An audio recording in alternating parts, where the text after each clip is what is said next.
I walk through my fields.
Good morning, and that. It's Uncle Lou here. You guys ready for some Uncle Lou After Dark? We're going to get started here in just a second.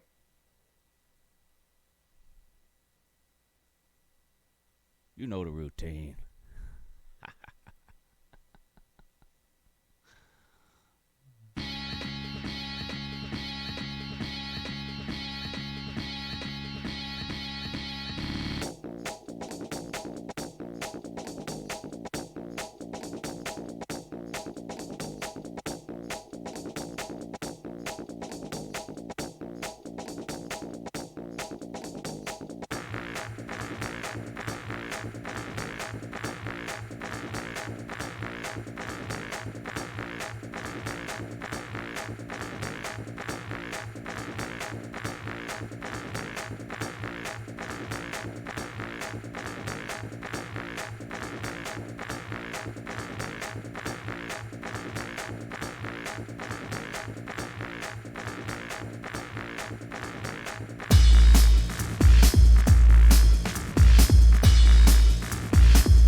Good morning, Ncaa. It's Uncle Lou here. Yep, that's right. It's me, Uncle Lou, live for you on LouTube today. Thanks for watching. I really appreciate it also. And two, in addition to that as well, yeah, that's right. Appreciate all you guys and gals tuning in this evening, Tuesday night, right? Yeah, March 31st. Tomorrow's April Fool's. Yeah, no trying to trick me tomorrow. It's against LouTube policy. Anyway, hope you guys had a good day today. Hope you're all staying safe, doing what you can to help slow down this mess that's hitting and about to get a lot worse, I guess, over the next couple of weeks. Not going to spend a lot of time talking about that. We talked plenty about that in the morning shows. But I hope all you guys are safe, families, friends safe, all that kind of stuff. Don't want anybody here getting sick. So stay safe if you can. And I don't know. Maybe some of you can. Maybe some of you can't. But I don't know. Stop it. Speaking of the morning show, though. You big dummy!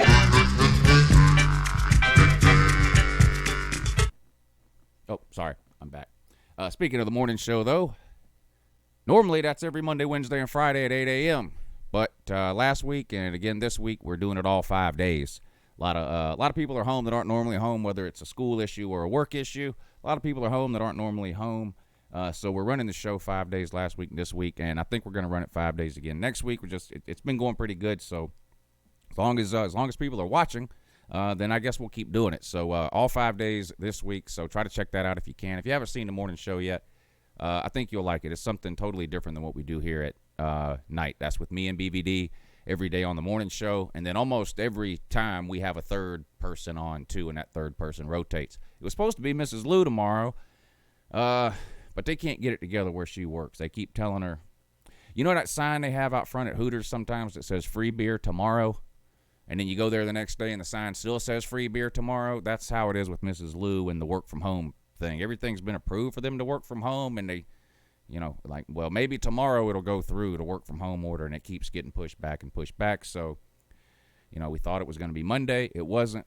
Then we thought today would be her last day. It wasn't. She got to go back tomorrow. It looks like maybe tomorrow will be her last day, but again, free beer tomorrow. It's been this way for a while.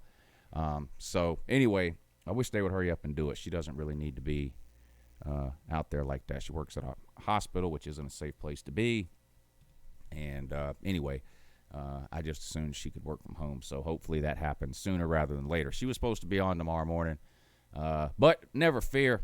I was able to replace her with some top-notch entertainment for you people. That's right, none other than Pigskin Pete will be joining us tomorrow morning on the morning show. And I left my calendar inside. I was talking to BVD earlier. We were trying to get everything lined up with the guests and who was coming on and this and that, and I left the calendar inside. But if you want to be on the morning show in the month of April, you need to email yesterday, louandbvd@gmail.com. That's louandbvd@gmail.com. April is filling up. So we'd love to have you on, whether you've been on or not. If you've been on and you want to be on again, let us know. We'd love to have you back on. So we'll see what we can work out in terms of getting you scheduled sometime in the next couple of weeks. But that's the morning show. This is the night show, Uncle Lou After Dark, YouTube's longest running college football call-in show. That's right, longest continuously running college football call-in show. There was call-in shows before this one, but they're not around anymore. And there's plenty of call-in shows now. And hell, a lot of them are better than this one. But this is the longest running one. So that's why I don't say the best college football call-in show. But it is the longest running in that. And also in two. Finishing up with the morning announcements here. Hope you got a chance to check out 90 Proof for Luther yesterday, who made his triumphant return to LouTube over on the original channel.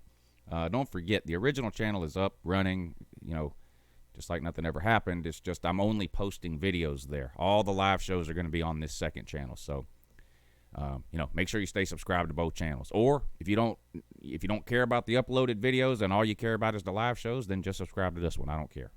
Well, I do care, but you watch what you want to watch. But I've decided to split it into two. So that's just how it's going to be from here on out for the foreseeable future, 2 channels. This one is the live channel. The original Uncle Lou channel is the uploaded channel. So the uploaded videos go there. The live videos go here.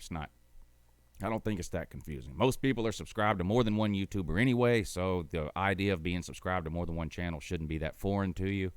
Hopefully, you guys can figure it out. I think most of you have. How about a shout-out to Custom Sports Apparel? They've been sponsoring the night show here over the last few weeks. I feel bad for the good people over at Custom Sports Apparel, too, because they started sponsoring this show right before everything sort of changed with getting moved around and all that. But I think I made it right. I think they were supposed to sponsor the show for 2 weeks. I've extended it to 4 weeks, so they get double the time because of the changes we had to make moving the live show to a different channel. But check the good people over at Custom Sports Apparel out. Email them, slimmosley706@gmail.com. Most of you know Slim from the comment section. He's been around a long time. He's a good guy. Let's help out the people who are helping out the channel. Okay, if you need a T-shirt made, let him know.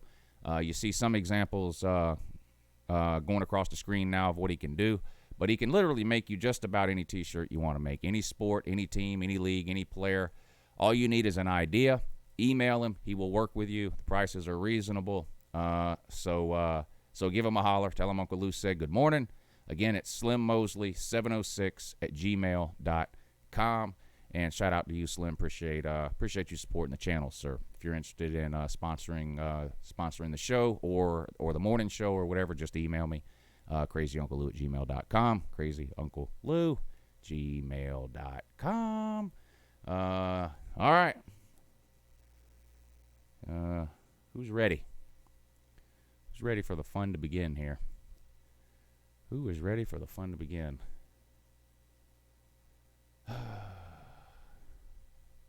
Let's find out. Let's find out. Shall we? Yeah, we shall. Yeah, good morning in that, but you're on with Uncle Lou, though.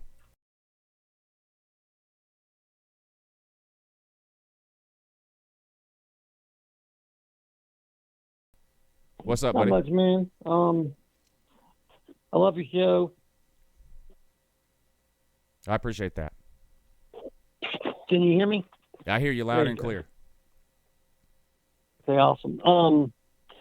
Yeah, and I was the guy that you helped yesterday. I really appreciate it, man. Oh, yeah. No problem. Yeah, I was happy to do it, sir. I was happy to do it. It's going to be paid forward, back, and sideways. Yeah. Well, you got a good thing going, man. Yeah. Well, I spend a lot of time pissing people off, so every once in a while, it's good to do something like that. I was in a position to do it, so I wish I could do more for more people, but anyway, yeah, I was happy to do it, and I'm glad it went to somebody that needed it. So I'm happy for you. Awesome, man. Do you think that if we're going to have a football season in the fall, maybe, abbreviated or whatever, do you think that somebody like Jamie Newman could be ready by week 3? Or, would that be week 1 or 2 now? Yeah. Jamie Newman will be ready game 1 whenever that happens to be. I mean, I would put my money on him to start game 1. He's the only QB on the roster with any experience, so the more practice we miss, that's an advantage to Jamie Newman, in my opinion, in my mind, over the other 2 guys. That's a good point. All right, man. Well, I appreciate you, Lou. Yeah, no problem. Thanks for calling in. I appreciate it. Have a good one, and we hope to talk to you again. Hope to talk to you again real soon. That was Richard. Thank you for calling in, sir. He's out in Texas. Good people, Richard is. We're friends on Facebook, too. So it's good to hear from him. But I guess you guys heard most of the news today, but the NCAA has extended eligibility for every student athlete, not just seniors. So, but only athletes affected by the closure. So this only applies to athletes that play spring sports. So football players are not getting an extra year of eligibility here, but baseball, track and field, whatever, beach volleyball, whatever the summer sports are. Lacrosse, I think, was on the list. But if you were a senior this year and this was your last year of eligibility, you get another year.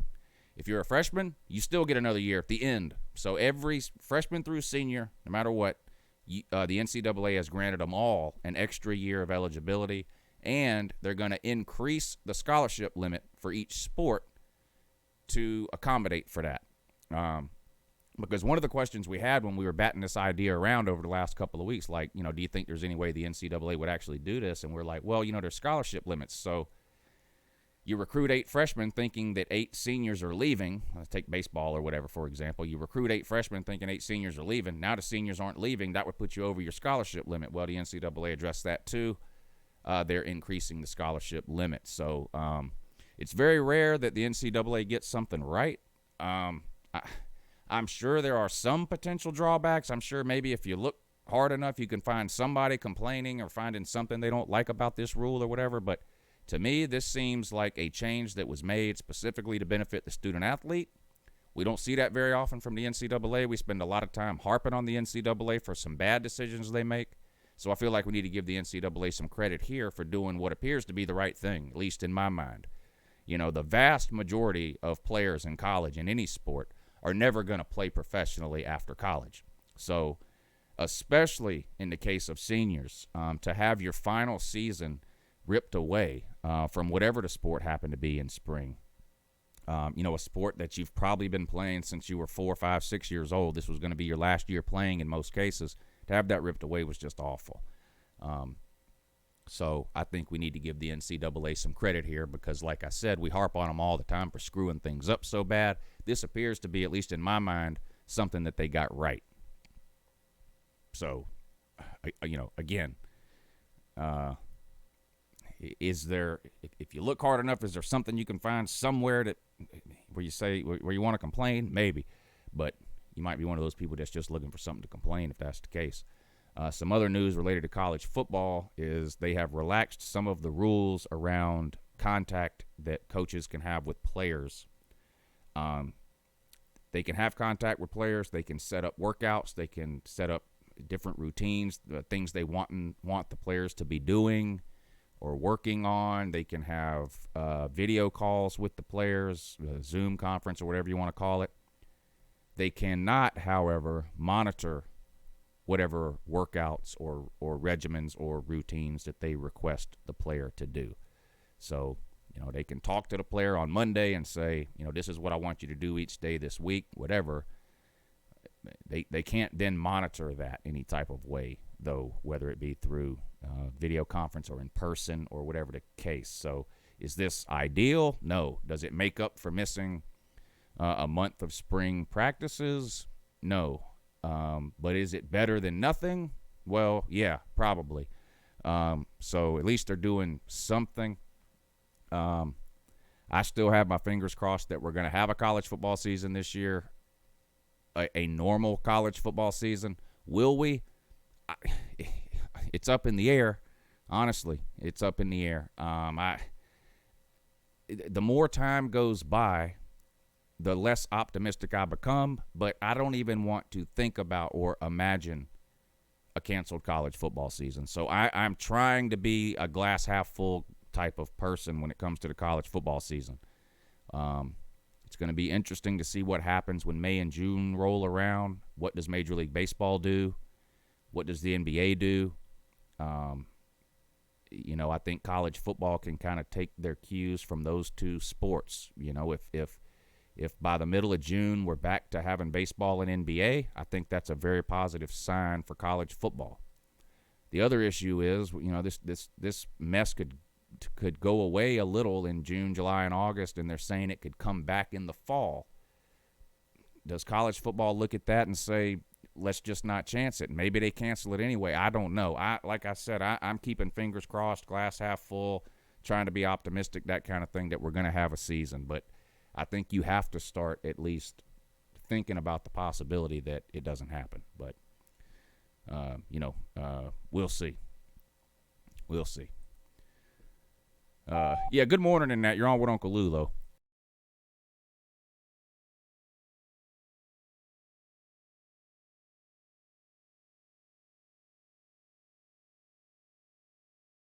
Kentucky will be a contender for the SEC East.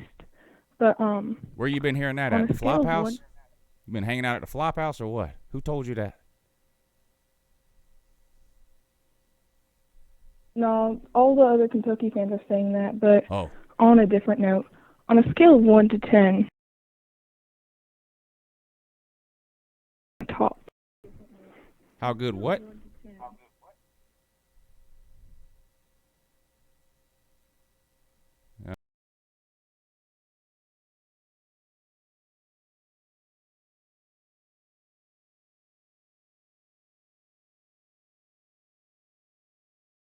It kept dropping in and out, so I guess try again later. I'm not sure. Yeah, good morning. You're on with Uncle Ludo.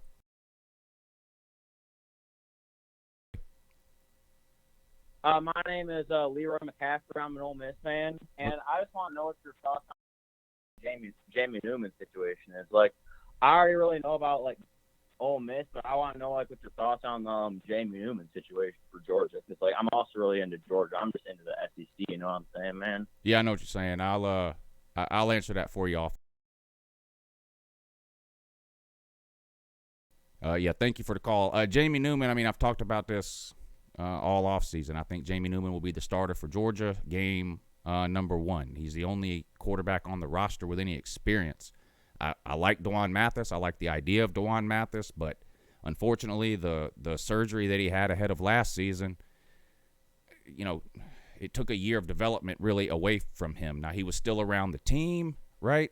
So, in theory, you could say, well, he's got a leg up maybe over Newman in that he knows the playbook and things like that. But we brought in a whole new a new offensive coordinator, and I think a new offensive philosophy for this season. So any advantage he had by just being around the offense last year, I think, is gone by the new coaches that are coming in.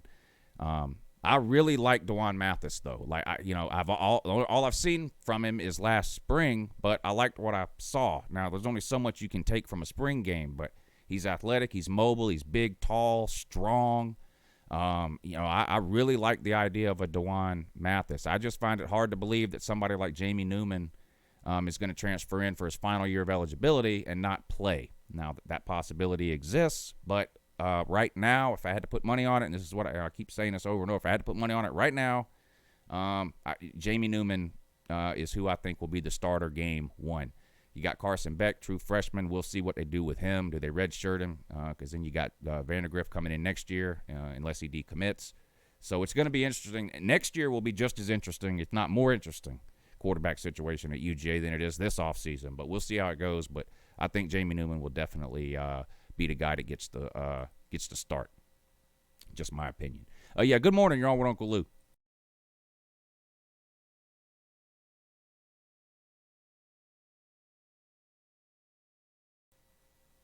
Anything? All right. Thank you for your call. Appreciate that. Yeah, good morning. You're on with Uncle Ludo. Yeah, what's up, buddy? How you doing today? I'm doing good, but you got to turn that echo down, whatever that is in the background. Oh, I'm playing video games right now. Well, turn it down. I did.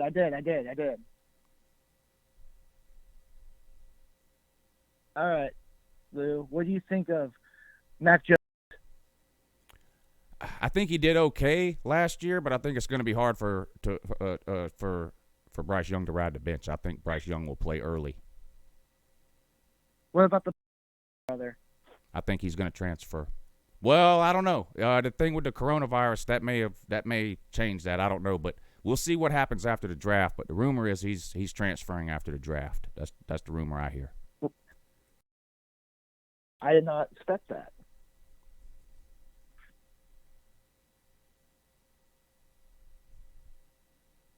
All right, thank you for the call. Appreciate it. Have a good evening. 706-786-4481 is the number.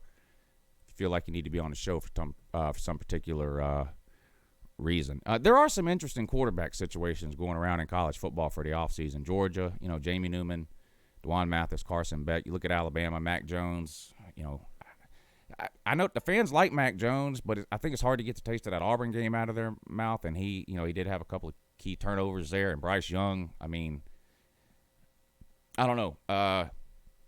Nick Saban waited in almost an entire season before he put Tua in after taking Jalen Hurts out. And I'm not trying to compare Mac Jones to Jalen Hurts, but clearly Tua had more talent than Hurts. Hurts was playing because of experience. I think Bryce Young clearly has more talent than Mac Jones, but Mac Jones has the experience. I know Saban's a defensive guy, and he likes to go with, the experience and blah, blah, blah, but it's hard for me to imagine that Mac Jones starts all year for Alabama. Maybe he starts week 1 or 2 or whatever the case. Bryce Young comes in and plays a little in the first 2 or 3 weeks to see how he looks. Yeah, again, if I had to put money on it, I say Jamie Newman starts the season for Georgia. I'll say Mac Jones starts the season for Alabama, but I think Bryce Young will finish the season at QB for Alabama. That's how I feel. I just think he's too talented. I think Nick Saban learned his lesson back in 2017. He waited almost too long to make the switch. I wouldn't be surprised to see him make the switch much, much sooner this go-around when it comes to putting Bryce Young in over Mac Jones. We'll see. I mean, Bama's going to be really, really good. Breaking news. No matter who the quarterback is. I mean, their defense was very young last year. They had injuries again last year. I'm not making excuses. I know how they recruit and all that. But, they had 2 freshmen playing inside linebacker last year. Now they have 2 sophomores playing. Plus they had some juniors that chose to come back that could have gone pro. They do lose Jerry Jeudy off of that offense, but they're loaded at wide receiver. What's his name? Is it Najee Harris? It came back, which surprised me. I mean, their offense is going to be unbelievable no matter who the quarterback is. And I think the defense, I'm not sure how good. I don't know if Alabama's defense will be as good as we're used to seeing a Nick Saban Alabama defense from the heyday, but there's no way Alabama's defense will be as bad in 2020 as it was in 2019. It will be much better in 2020. I'm positive. I'm positive of that. Good morning in that, but you're on with Uncle Lou, though. Hey, good morning, all that. Uncle Lou, J-Dub calling from Iowa. Yeah, what's up, buddy? Speaking of Alabama, how you doing? Hey, just fine. I think, there's no way the defense will be as poor as it was last year. They had just had a lot of guys hurt. Dylan Moses come back. He'll help in the middle there. But I agree with you. I don't think Saban will wait to pull the trigger. I like Mac Jones. I'm one of the few Bama fans I think I know that actually kind of like what the guy brings. But if Bryce Young, if it turns out that he's what everybody says he is, I don't know how you keep him on the bench if he's that guy. Right. Yeah, I agree. I agree. Especially, I mean, if Mac Jones first couple of weeks comes in and has a couple of turnovers or something, the fans are, because the fans are going to immediately start thinking about that Auburn game, and the fans always want to see the backup quarterback anyway. Especially, every single time the QB makes a mistake, it's like, oh, the backup quarterback is the best player on the team. It's, fans' favorite player type of thing. And I just don't. I mean, Bryce Young is just so talented. It's just hard for me to imagine. Because he's not going to be at. I mean, the days of redshirting and all these those days are just over. I mean, he's going to be at Alabama for 3 years. That's it. So you can either play him for 3 years, or you can play him, or you can sit him this year and then play him for 2 years. But he's only going to be there 3 years, and he's gone to the NFL. He's that good. So, again, Mac Jones will probably start. Just my opinion, but I think Bryce Young will be the starter come some point in the season. I just think he's too talented.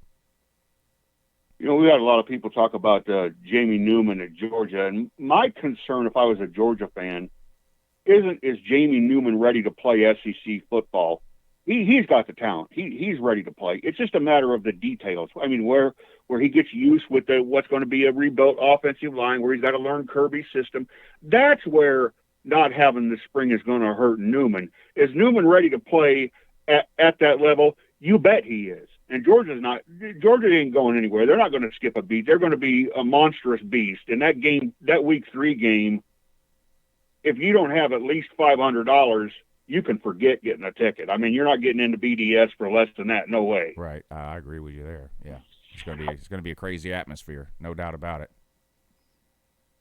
Hey, I just wanted to say real quick, I did an interview with a friend of mine's daughter as a junior softball pitcher for the University of Iowa, and talked to her today, and we were talking about the eligibility, and the Iowa coaches were talking to their seniors today on Zoom, and then we're going to have a Zoom with the juniors, and she's actually really excited about the extra year because from her point of view, Iowa played 22 games this year. And so now that's not going to count against them. So she gets to come back and play her junior year more or less again, and then her senior year, and those 22 games weren't against her. So she gets like a bonus half a season, and she's on schedule to graduate, she says, and she didn't say so, but I know because I know her father, she's going to graduate with honors. So she'll get right into grad school. So for those students, this is a great thing. But what I'm concerned about are the kids.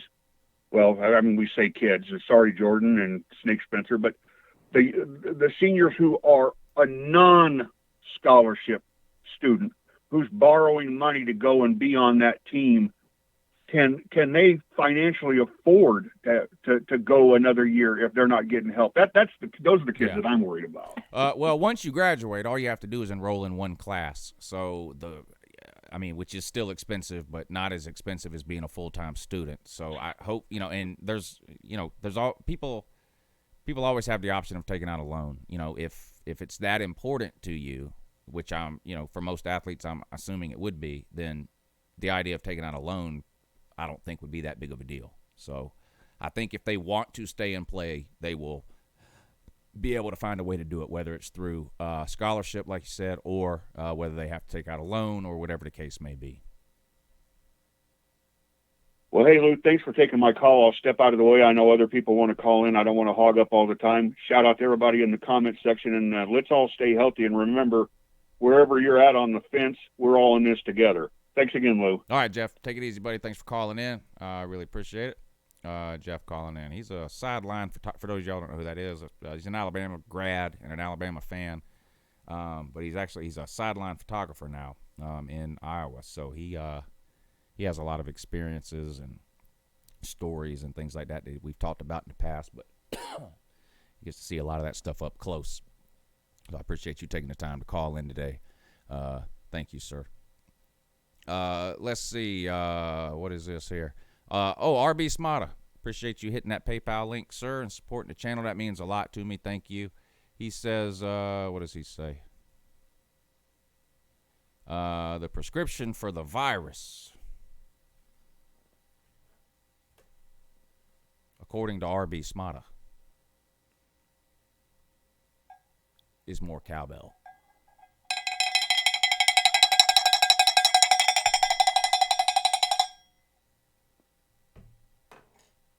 More cowbell. Leave me alone. No, lady, how about you shut the up? I'm doing YouTube, bitch.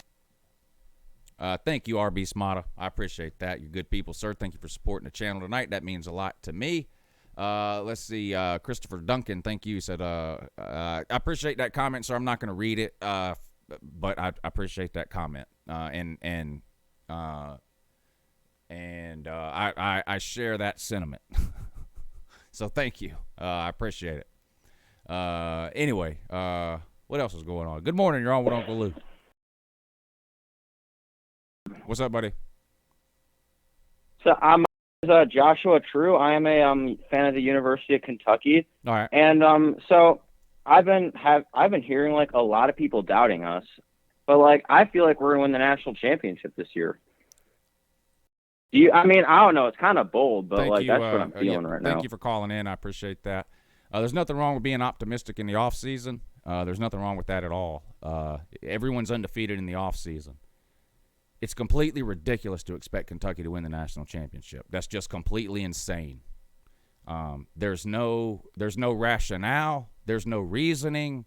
There's literally nothing to back that up other than the fact that you are a Kentucky fan.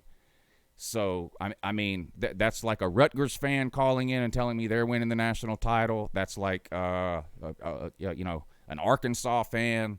Who are these terrible teams? Nebraska, does Nebraska want to call in and tell me they're winning the national title in 2020? It's the off season. We already know everyone is winning the national title. It's the off season. We already know that. But if you're looking to call me up and have some sort of logical football discussion about Kentucky winning the national championship, a better use of your time might be to go into your closet and start banging your head against the wall. But I do appreciate you. I do appreciate you calling in, though, and I mean that in the nicest possible way. Good morning. You're on with Uncle Lou and that.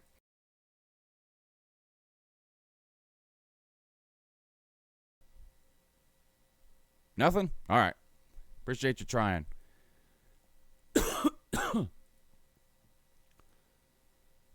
Let's see. Yeah, good morning in that. But you're on with Uncle Lou, though. Yeah, what's up, buddy? Okay, sorry. Yeah, I tried calling in earlier. I cut out stuff. Sorry. Going back to all the Alabama stuff, you talked about Jalen Hurts holding us down. I completely agree with that. Honestly, 2016 against Clemson, both Scarborough got injured. That also hurts a lot. But if we didn't get if Jalen Hurts wasn't our quarterback, we would have won that national championship, in my opinion. Well, it's possible, but that was what, 2016 you're talking about now? What year was that you're talking about? 2016. Yes. Who? Mm-hmm. So if not Jalen Hurts, then who?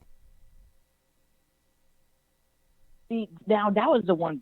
That was the one issue. We didn't really have another quarterback. Yeah, that's the thing. I agree that Jalen Hurts wasn't great, and obviously, and he played really bad in that game against Clemson. But it wasn't like the following year. Like in 2017, you had Tua sitting there and waiting. I don't even remember who Jalen Hurts' backup was in 2016, to be honest. So I think it was Blake Barnett or Cooper Bateman. It might have been that. Yeah, it might have been. I think it's also yeah. We just had someone better. Yeah. Won that game. It's a big hypothetical. Right. So that's the only problem with it. Yeah, I mean, you definitely had the pieces around him, and your defense was better, that year definitely than it was this past year. And really, I mean, Tua going down did hurt. I mean, you can't have one of the best quarterbacks in all of college football and not expect to take a little bit of a step back if he goes down. But I truly think it was overall, like if I'm an Alabama fan and I'm looking at last season. If I could change one thing about the season, it would be that the defense played better. Not even necessarily because even if Tua wouldn't have got hurt, I don't think you would have went on to win the national title. I just think that defense was just was giving up way too many points and yards. Yeah. But that won't be a problem. I think your defense will be way better this year. Way better. Oh yeah, way better. Well, thank you, and nigger. No, he tried. Let's see. Oh, yeah, good morning. You're on with Uncle Ludo. Good morning, Lou. It's Celine Driver. Hey, what's up, buddy? You know who I root for. Yeah, what's up, buddy? I think I got it. Well, JW beat me to it, but at least, an adult calls in once in a while. Yeah, I appreciate that. Well, I know. I'm going into the season, and I know we're going to play football this year. I feel it. I hope you're right, man. I really do. I hope you're right. I'm right. I got to be right. If I'm not right, then, man, why am I hanging on to this quarantine, man? It's making me crazy. I'm going into this season for the first time in a long time, finally feeling good about my quarterback position. Yeah.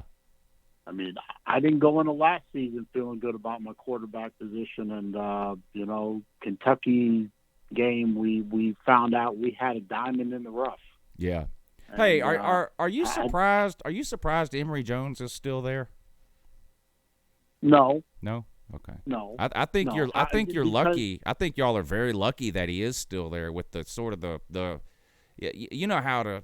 I mean, these players now. Sometimes after 1 year they leave if they don't start. He's going into his third year, and he knows he's not going to be the starter. I think you guys are lucky that you kept him because with Franks was obviously going to leave.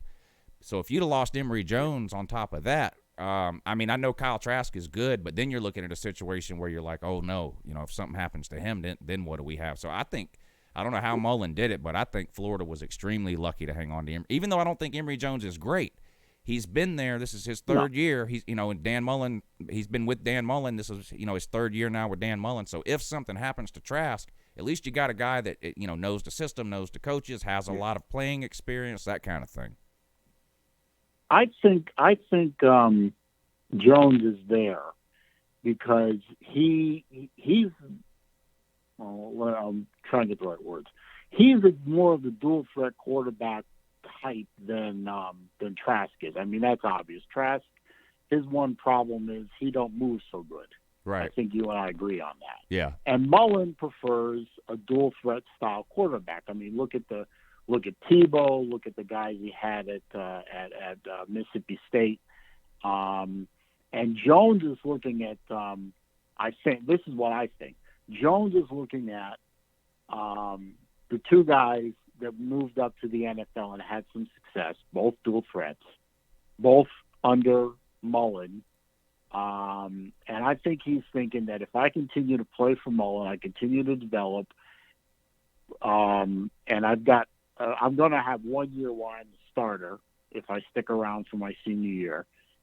And that's going to be good for me. That's going to be good for my NFL prospects. And I think that's what Jones is looking at. I mean, if that's true, and I'm not saying it is, but if that's true, he's that rare college player that's looking at the long game, And and I know that college players are not looking long game now. They're looking, sign me up, give me my 7-8 figure contract, and let me go buy Rolls Royces for my posse. Yeah. So I think that's what's happening down in Florida. But I agree with you 100%. We're lucky that Jones is sticking around because I wouldn't blame him if he went in the transfer portal. Felipe LePew is another in a multi-stage chapter that's over, and a good riddance. Arkansas, God bless you. Lazim Layden, Mazel Tov. Go for it. That guy is going to be another 2-win quarterback for you. Yeah. But good riddance to him. I hope he's healthy again. But I feel good about our team this year. I think we got a running game. I think our line is going to be good this year. Better. It has to be better than last year. I mean, if we had been able to run the ball, it'll definitely be better. I think it remains to be seen how far up the good scale it will actually be, but it will definitely be better, I think, than last. The returning experience alone is enough to make me confident that it's going to be better. We'll just have to see talent-wise how good can they be. All I want, Lou, is I want you and I to go into the cocktail party weekend where both of us don't know what's going to happen. That's all I want. Well, that's what happened last year. Everything else after that is gravy. Well, that's what happened the last 2 years. So, I mean, you were in the top 10 each of the last 2 years you played us. So it's not like you showed up with terrible last year teams. I felt pretty good, but the year before that I didn't feel good about it at all. Last year I felt pretty good. We still lost. This year I feel better, and I hope we give you a game. That's all I'm hoping for right now. I hope our offensive line comes together and we give you a game. Lou, I appreciate you taking my call. Yeah, buddy. I'm going to get off, let someone else have a shot. All right. Appreciate you calling in, and we'll talk to you again soon. I'm confident in that. So I appreciate you calling in.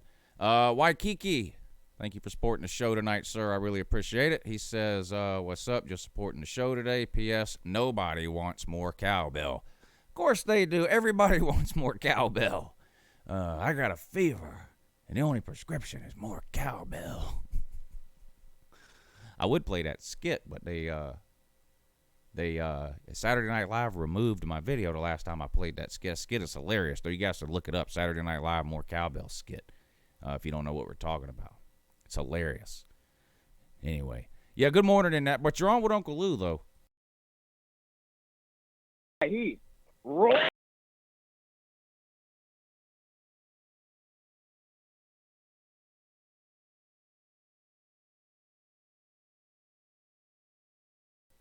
Yeah, good morning. You're on with Uncle Ludo.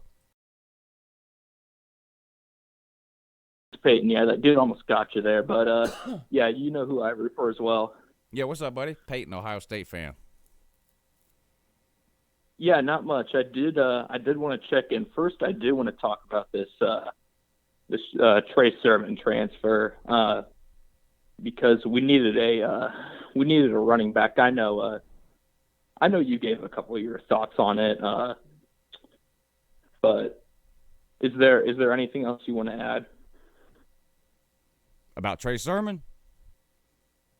Yeah, I mean I talked like 20 minutes about him the day that happened. I think it's great for Trey Sermon and on the Ohio morning State. show, yeah. The only loser is Oklahoma. I mean, Oklahoma's got great running backs, so I'm not trying to say like, now they're gonna lose 5 games now because they lost Trey Sermon. But I mean, the kid's got a ton of talent, and I think Ohio State's a great fit for him because let's be real. Well, first of all, no matter what, Master Teague is not J.K. Dobbins. I don't care. He's just not. Now, he could be better than what we've seen so far. This will be his second or third year there now, and he'll be the main guy now. We'll see what we'll see about Trey Sermon, but so I still think Master Teague could be good. He's no J.K. Dobbins, but you might be able to replace J.K. Dobbins by a combination of Master Teague and Trey Sermon. I mean, Trey Sermon's got a lot of talent, and he was kind of stuck behind some other really talented running backs at Oklahoma, and then he had the injury thing, and it just never really worked out for him there. But I think he's going to a great spot. I think Ohio State and Trey Sermon is a perfect fit. I really, I think it's good for both parties. And I'm subscribing to that line of thinking. Trey Sermon, who is someone who I was familiar with coming out of high school. I remember, I think it was the class of 2017. The main 3 backs we were recruiting were J.K. Dobbins, of course, Trey Sermon, and actually Cam Akers. And Dobbins was the first one to pop, so we took him. Yeah. But yeah, no, I do remember Trey Sermon, and yeah, you're right. I know and with Master Teague, he's a guy. He's going into his 3rd year in the program, and I've always said I like him. He's talented. I like him too. But I like him too. But what's held them back so far is the injury bug. Of course, the senior year in high school, ankle injury has him miss most of the senior year. Then freshman gets to Ohio State, plays a few games. Another ankle injury has him out the season. Tired, woo! Camp wins the second string job and does a good job. He did a good job. Last year, number 2 to Dobbins, but then what were we 4 spring practices in? It was different for every school, but 4 spring practices in, I actually think it was the second practice he blew his Achilles. So yeah, no, he's always had talent, but he's never been able to stay healthy, and he's going to be right up against the start of the season. Depending on how long it takes. If it takes 6 months, then which is usually the max if you blow your Achilles, that has him right up against week 1. I might have asked you this before, so if I did, I'm sorry, but this is the main questions I have about Ohio State. So I may have asked you this because I know you call in every couple of weeks or so. Harder to replace or bigger concern, Chase Young or J.K. Dobbins? Yeah, you did ask me this, and okay, sorry. At the time I did say J.K. Dobbins just because we only had 2 scholarship running backs healthy in the spring, and then of course Master Teague blows his Achilles, and we're down to 1 with, 2 dudes injured, but Trey Sermon comes in, so that helps. He's immediately the most proven back on the roster. 2 years ago before he got hurt, what did he have? He had almost 1,000 yards, being second fiddle to Kennedy Brooks. And the second big thing was none of our running backs, whether the ones that were healthy, the ones that weren't healthy, were really great out of the backfield at all. And Dobbins he was your do everything. Now, we didn't start throwing to him as much as we should have until his last year at Ohio State, but that's another reason why the Sermon transfer helped so much, because he he can do it all. Master T was just a one-dimensional, with the ball in his hands. He couldn't do anything in the pass game. He was a better pass blocker than Dobbins, but that's about it. But did y'all lose anybody else? Did y'all lose anybody else off the front four other than Chase Young? We did. Devon Hamilton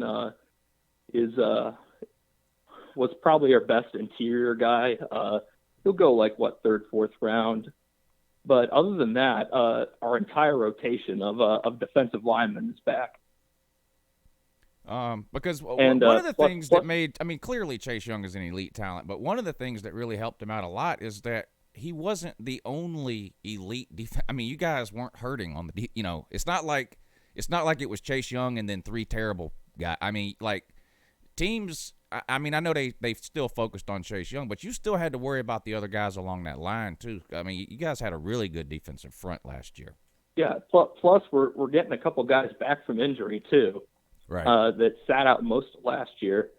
I actually think if you combine the production and total this coming year, I think I'm more confident about replacing. That's why I answered J.K. Dobbins, because I'm more confident about replacing Chase Young's production collectively than J.K. Dobbins's, for sure. Yeah. I'm not concerned about the defensive front that much. I think the biggest concern right now would be the secondary. And, you've seen us reload year after year, but we are losing a little more than usual. Jeff Okudah is going to be a top 5 pick, first corner off the board. It's hard. You don't replace a guy like that. Right. Damon Arnett, he's a day 2, second or third round guy. And Jordan Fuller, who played free safety for us, I don't know how good of an NFL player he's going to be, just because he might not match up athletically, but he was kind of the captain, the heart and soul of the defense. I would call him Ohio State's version of J.R. Reed for those of you Georgia fans. He's what J.R. Reed was to Ohio. He's what J.R. Reed was to Ohio State, or however you phrase that. My bad. Yeah. You staying? What J.R. Reed was. You being careful? You being careful up there? What's up? You being careful up there? Everybody, family okay? All that? Yeah, no. So far, so good. I'm still working a side job, essential worker, yes, sir. But other than that, yeah, no. Everyone's good. All right, that's good. I don't know anybody affected. I don't know if you do, but none of my immediate family has been really affected by. In the 305, bitches treat me like I'm Uncle Lou. Yeah, that's good. I hope it stays that way. All right, Peyton, I appreciate you calling in tonight, buddy. Yep, appreciate it. Keep us up to date. What's going on up there? Yes, sir. All right, buddy. We'll talk to you. We'll talk to you next time. All right, let's get back to the phones here. Yeah, good morning and that, but you're on with Uncle Lou, though. Slim Shady, how are you this morning? What's up, Lou? Slim? I'm doing good. How are you? Well, I was doing pretty good until I caught all the lies and slander your friend Celine Gator is spewing forth in your comment section. Oh no! And I must say, I'm quite vexed. Well, before we get to that, you're a truck driver, right? Yes, sir. Okay, and you've said that a bunch of times, so I'm not telling anybody anything they don't know. But so you're still up and running, I hope. Oh, absolutely. Okay. I, as a matter of fact, just crossed the Florida state line about 20 minutes ago, and I can smell Gainesville from here. Oh, yeah, that's not good. But anyway, I'm glad you're okay. I'm glad you're able to keep working and all that. Everybody in your family safe and okay? Yeah, everything's been going good. I finally can say I know somebody who's actually caught it. Oh no! But luckily, she had a few days of body aches and normal flu-like symptoms, and about a week, maybe 5 days, she was over it. That's good. So is she is this somebody in like their 30s or 40s or older or? It was somebody. It was actually her and her husband are high school friends of mine. Okay. Around the same age, Yeah. early 30s. Well, that's good. It didn't mess her up too bad then. But anyway, what is Celine Gator doing to you now? Well, number one, I'm going to need him the next time he calls in to take back everything he said about Tampa Bay because they're fixing to win a Super Bowl. And number two, he's trying to steal my line in the comments section. He's trying to say that Florida holds a winning record over everybody in the state of Florida, and that's just complete falsehood, sir. Uh-oh. You want to educate him? I've been trying to, and he said Florida's going to rectify that in a couple of years because the Gators decided to play a home and home with us because we're in the state of Florida, so that's somebody they'll play. But he said then they'll take over the record because they'll beat us both years. Well, I had to correct him again because unfortunately they've only got 2 games scheduled, and the best Florida can hope for is a tie. Which is kind of like kissing Miss Mullen, but whatever. You wouldn't consider that an L, kissing Miss Mullen? I guess it depends on. The test. Penicillin shot that week. Yeah, that's what I was going to say. Okay. I guess it would depend on your test results afterwards, whether or not it was a tie or an L. But trying to find a bright side in all of this pandemic misery we're all suffering through. I drove through Atlanta today, and at rush hour, not a single backup. Damn, that is something. It they filmed The Walking Dead in Atlanta, and the CDC is there, and you see the scene into the first season of Walking Dead with the empty highways and that. I guess that's probably what it looks like up there. I don't know. It's got to be weird to see, though. Nobody likes Atlanta traffic. It's got to be weird to see it empty like that. I'll put it like this. I made it from Interstate 20 coming in to outside the city limits on 75 in less than half an hour. Yeah, that's not likely to happen again once this coronavirus is over. That's a record. Yeah, that's a minor miracle. If you were if you were Catholic, you'd only need 2 more miracles to get nominated for sainthood. That is something serious there. That is real serious. Now, I actually was going to call in and talk about how Miami was going to win a national title, but Why I not? saw you hang up on the Keith fan earlier, and I was like, okay, maybe not. Kentucky versus Miami in the national championship game this year. How do you like your chances?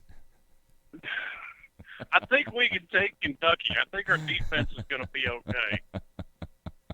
And, it's Kentucky. So, I mean, if we can manage a field goal, I think we'll be all right. Yeah. Oh, man. We'll see. But at least I've got the GOAT in Tampa Bay to look forward to. Yeah, now, have they made any other moves? I mean, I know they got Tom Brady, but have they got any other? What other? Have they made? Too. Oh, I don't like him as a person, but he's an amazing defensive tackle.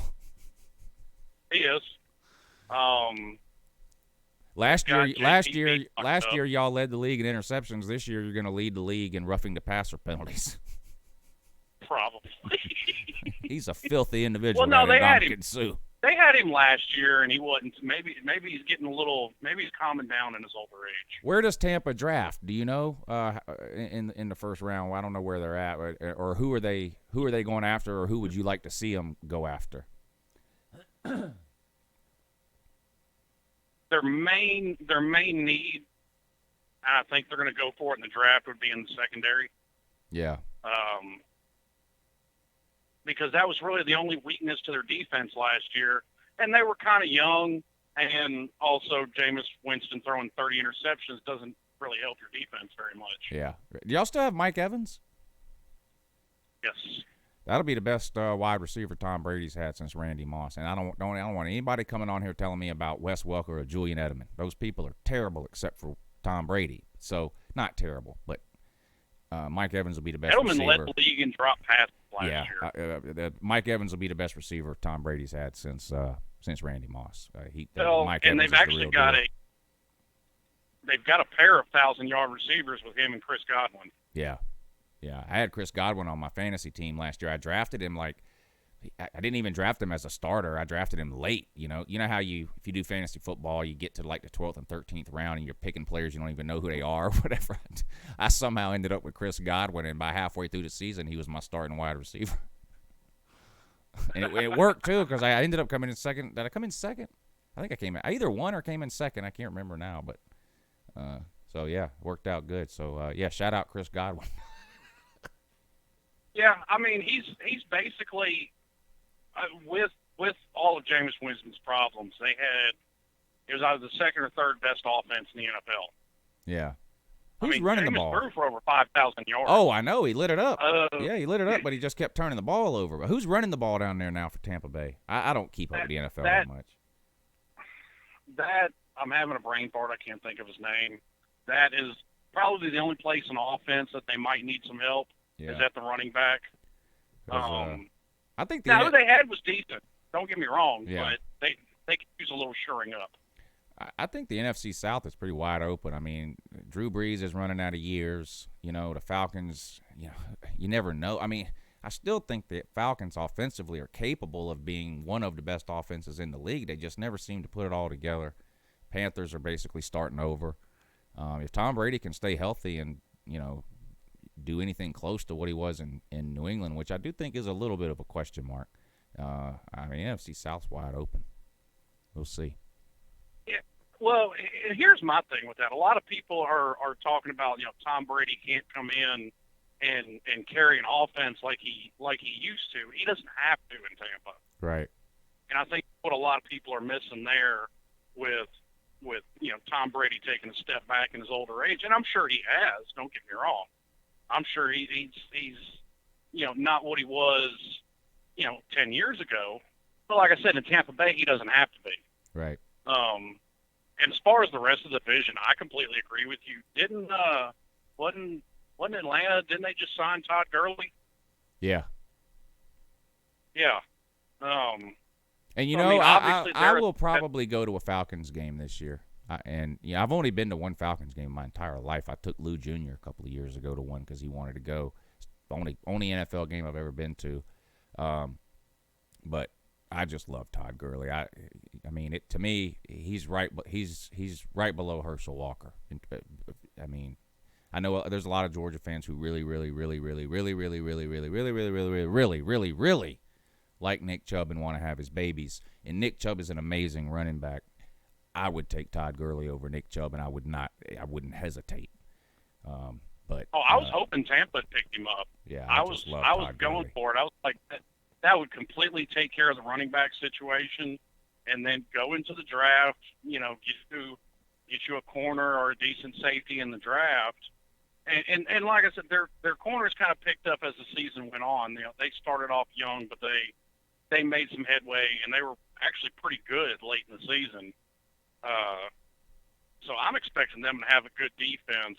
And if Tom puts up half of what Jameis did, especially in the interception department, I mean, it's not out of the realm of possibility they can win 11 or 12 games and make the playoffs. And then you have Tom Brady in the playoffs, who I wouldn't put money against him. Oh, I don't think anybody would bet against Tom Brady in the playoffs. Well, I mean, clearly people would, but you know what I'm saying. I agree with you there. Yep. Anyway. Well, let me run. We're gonna fire up this. We're gonna fire up this Xbox and play this Georgia versus Oregon game. Anyway, hey Slim, I appreciate you calling in, man. It was good to hear from you. Be safe out on the road. A lot less traffic out there for you, so truckers are probably loving that. But we appreciate what you do, man. Keep it up. Stay safe, and we'll talk to you again next time. Yes, sir. I appreciate y'all. All right, buddy. Thank you. Slim Shady Canes checking in. All right, that's going to be it for the phone calls tonight. So, man, sorry for those of you that are on hold, but hey, chin up, little soldier. There's always Thursday. That's right. There's always Thursday. it is what it is. We are streaming Georgia versus Oregon tonight here in just a few minutes. If you have been out of the loop, we do a whole series of simulated playoffs every offseason here on YouTube. We always do what we call the worst of the worst playoffs, where we pick what we think are the 4 worst teams from the previous season. We put them into a 4-team playoff, and we play down to a final loser, right? So we did that a couple of months ago. Then we did a disappointment playoffs, where we picked not the 4 worst teams, but 4 teams that had maybe the most disappointing seasons in 2019. And for that, I think we had Texas, Nebraska, Miami, and Florida State maybe were the 4, if I remember right. Now, the one we're on now is the we really wish we could win a natty this century playoffs. And to qualify for this playoff tournament, you have to have not won a national title anytime this century. And we tried to pick the 4 best teams who fit that mold. So the 4 best teams over the last 20 years who have not won a national title. And we had a pretty easy time picking 3 of them. Georgia, Michigan, Oregon. Georgia, Wisconsin, Oregon were the 3 we picked pretty easily. We had a hard time picking the 4th one. It came down to Michigan and Notre Dame, and we really couldn't decide. So we had sort of a play-in game between Michigan and Notre Dame. Notre Dame won, so they got the 4 spot. So in round 1, we had Georgia versus Notre Dame, and Georgia won. But it was a pretty good game, but Georgia did win. And then the other game in round 1, we had Oregon versus Wisconsin, and Oregon won. So tonight is the championship game, Georgia versus Oregon, and the winner will be crowned the best team this century not to win a national title. No, Pinecone, you can't come on tomorrow, but the morning show is booked up worse than the dentist. You guys ever call the dentist to get an appointment? They can see you sometime next year. That's what they tell you when you call them usually. But no, we are pretty much booked up for the next week or 2. I think we might have maybe 1 day of open next week. The rest of this week is full. I think we might have 1 day open next week. And then I think everything after that is pretty open. But if you email me, Pinecone, and give me some days that you can do it, and then I'll tell you which of those days is available or however you want to do it. But if you email me, we'll handle it that way. But I'd love to have you on.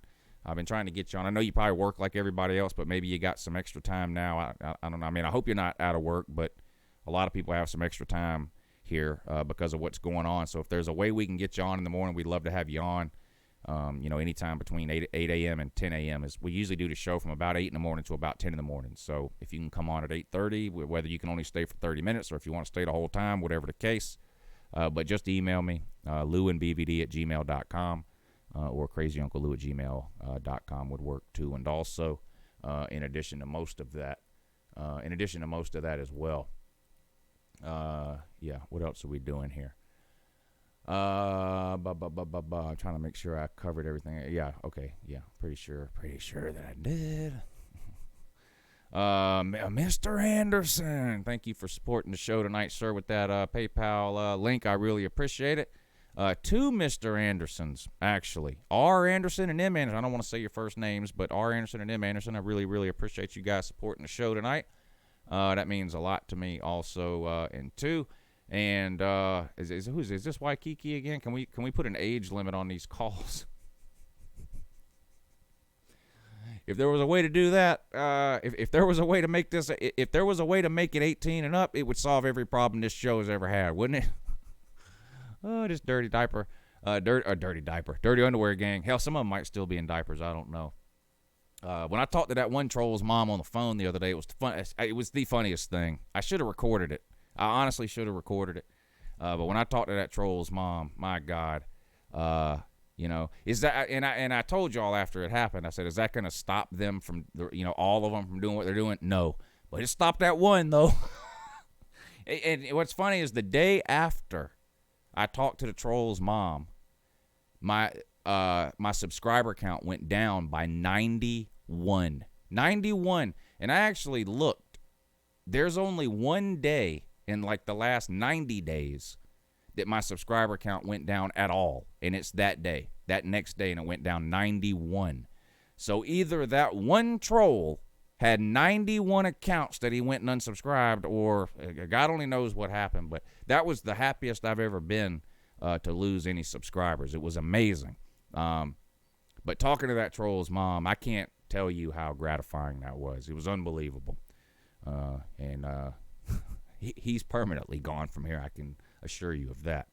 But anyway, yeah, thank you for supporting the show. Christopher Duncan, thank you. He says FIU, Duke, La Tech. I wish I could have seen that when Slim was still on the phone. But Slim, shots fired, buddy. Shots fired at you, sir. The man says FIU, Duke, and La Tech. Man, that is a serious 3-game losing streak to be on right there. And Celine Driver, thank you, sir. He says, Slim, I'll never apologize for what I say about Tampa. They suck. They always will. And he knows Florida has a winning record against all Florida teams except Miami, and that will be fixed shortly. But kudos to Slim, keeping us supplied. Stay safe, my friend. Thank you, Celine Driver. Thank all of you that hit that link tonight. I really appreciate it. That means a lot. Let's see who's in the comment section here. Shout out to all you guys hanging out in the comment section tonight. Chris Duncan, Bulldog Freakazoid, Clemson Carson, George, Snake Spence, BVD. What's up, buddy? Slim Mosley, Melissa May, R. Gannon. The Weatherman is here. The Pinecone, RB Smata, Jeff Webster, Nick DTV. He's coming up as a guest here pretty soon on the morning show. Zach Holton, what's up, buddy? NASCAR Vol, Jordan Bowman, Rack Dog, Randall, Mr. Anderson. Good morning in that. Jerome Pruitt is here. Kevin Cook.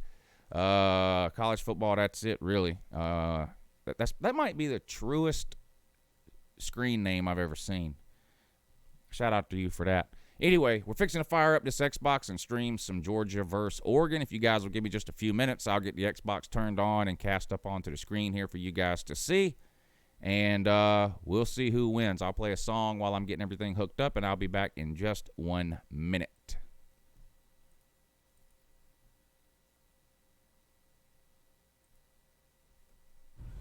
So, you need a logo. The obvious choice.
Truth and soul, longing for another win.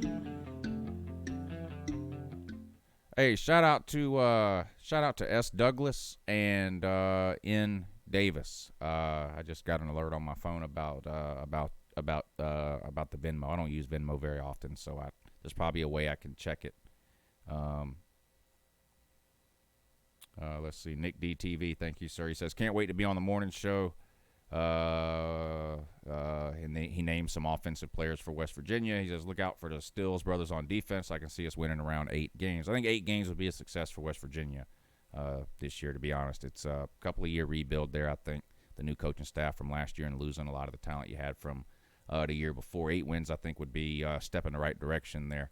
And Mr. Douglas, thank you, sir. You're excellent people. I appreciate you supporting the show tonight. He says, keep up the good work, sir. I will try. Thank y'all so much. I really mean it. Thank you very much.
shut the up? I'm doing Bluetooth, bitch.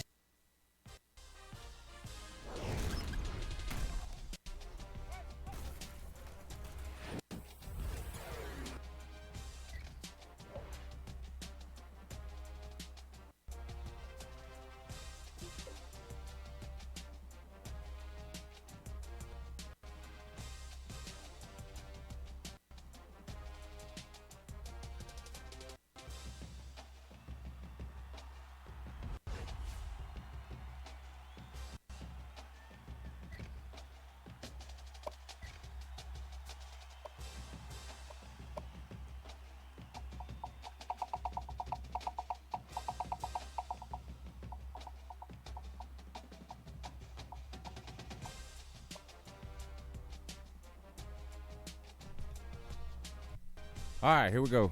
Georgia versus Oregon. Somebody's going to be crowned champion here.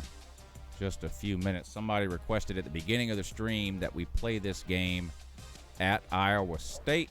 So that will be where we play this game, at Iowa State. So select stadium. There it is. You know what they say, you can't win at Iowa State, so I'm guessing neither one of these teams are going to win today. So, Georgia versus Oregon. Let's see. We're going to do 5-minute quarters. I know some of you like 7, but yeah, we're going to do 5, though. So, here we go. Let's see. Come on, dogs. Hey, don't let me down. Boy, what a disaster it would be if I had to get trolled about losing to Oregon in a damn video game simulation. Please don't let me down, dogs. Let's go.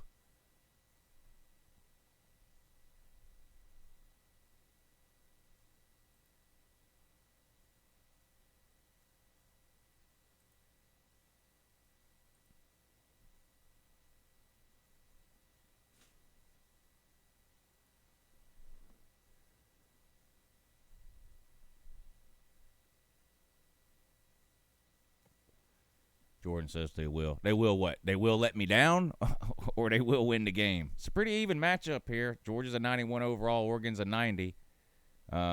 Pretty equal on defense, 90 to 90, and they actually have Georgia with a little bit of an advantage on offense. So, at least according to this, two pretty evenly matched teams here. So, I guess I'm going to go ahead and I'm going to put Georgia as a 3-point favorite.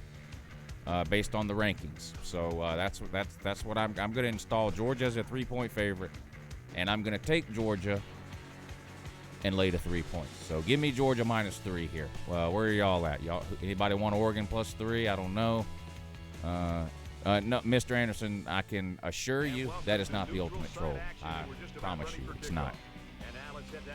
The other trolls have gotten so desperate that they are now. They've gotten so desperate they are using the ultimate troll's name to troll. That's how far they've fallen. So, but no, that is not the ultimate troll, I can assure you.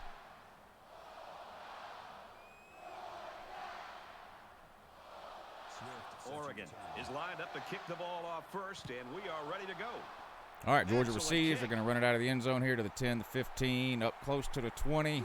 Tackle right there at the 20-yard line. So Jake Fromm and the Georgia Bulldogs will take over 1st and 10 here. First possession of the game. Brett, over the weeks I've been watching him on film, and one thing I've seen is his ability to make good decisions. I mean, time after time, he just avoids come out shotgun 4 wide. Fromm's going to keep. Now, I will tell you, for those of you who have not seen a game streamed with Georgia, for some reason, Fromm loves to run the ball in this game. You never see it in real life, but you tend to see it a lot in this game for some reason. He does it on the first play and takes a 1-yard loss. The guy's got cement feet. I don't know what it is about the ratings or whatever in this game that makes Fromm run so much, but it's ridiculous. Change into play now. 4 wide again, back to pass. Fires over the middle, caught. Is that Charlie Werner? Breaks a couple of tackles, up close to a 1st down. They're going to say he got it. Picks up 12 yards on 2nd and 11. Moves to change. 1st down, Dogs. Because the defender doesn't have a great play on the ball unless it's underthrown. It's all based on connection between the quarterback and his receiver. Makes the catch and look out.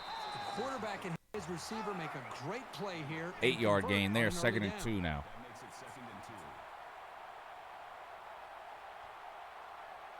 Shotgun again.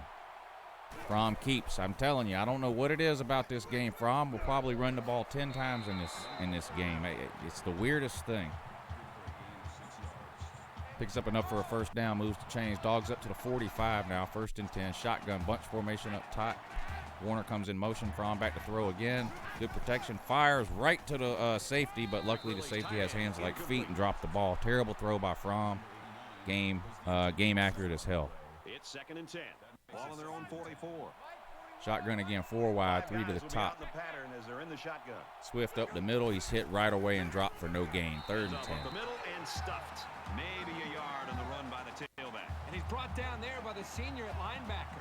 Won't be the lot to be talking about this young man. Shotgun, Fromm back to throw. Good protection, plenty of time. Fires over the middle. Caught by Warner again. Good for another first down. Picks up 12 again. Or they're going to give him 11, I guess. 2 receptions now, 23 yards. 1st and 10 Dogs into Oregon territory now up around their 45. 5 wide receivers. Fromm back to throw. Fires to the sideline, complete. And Cager steps out of bounds, picks up just 3 yards there.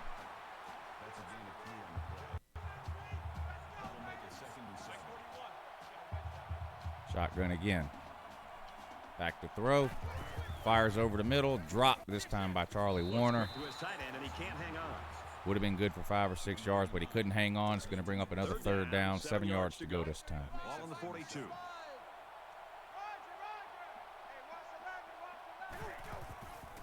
Complete. Boy, Fromm threaded the needle there. George Pickens, first catch of the game, picks up 13 yards, moves to change. Good for another first down. Georgia on the move here inside the 30 now. Nice throw by Fromm there. Back to throw again. Fires to the sideline, wide open, caught, breaks a tackle. That looks like Tyler Simmons. Things are going very well for Georgia when Tyler Simmons is making catches. Dude's terrible. Nice play on the ball by the receiver for a substantial gain and a first down.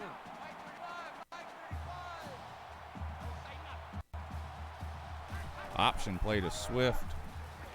Stiff arms, and he's rode out of bounds after a gain of just 1 yard there. 2 carries, 1 yard for Swift on the day. He hasn't done much on this first drive here. Shotgun, 4 wide. Swift off to the left. Play action. Fromm keeps for no reason. Slow as molasses. Can't get to the corner. Drop. It's going to be 3rd and 7.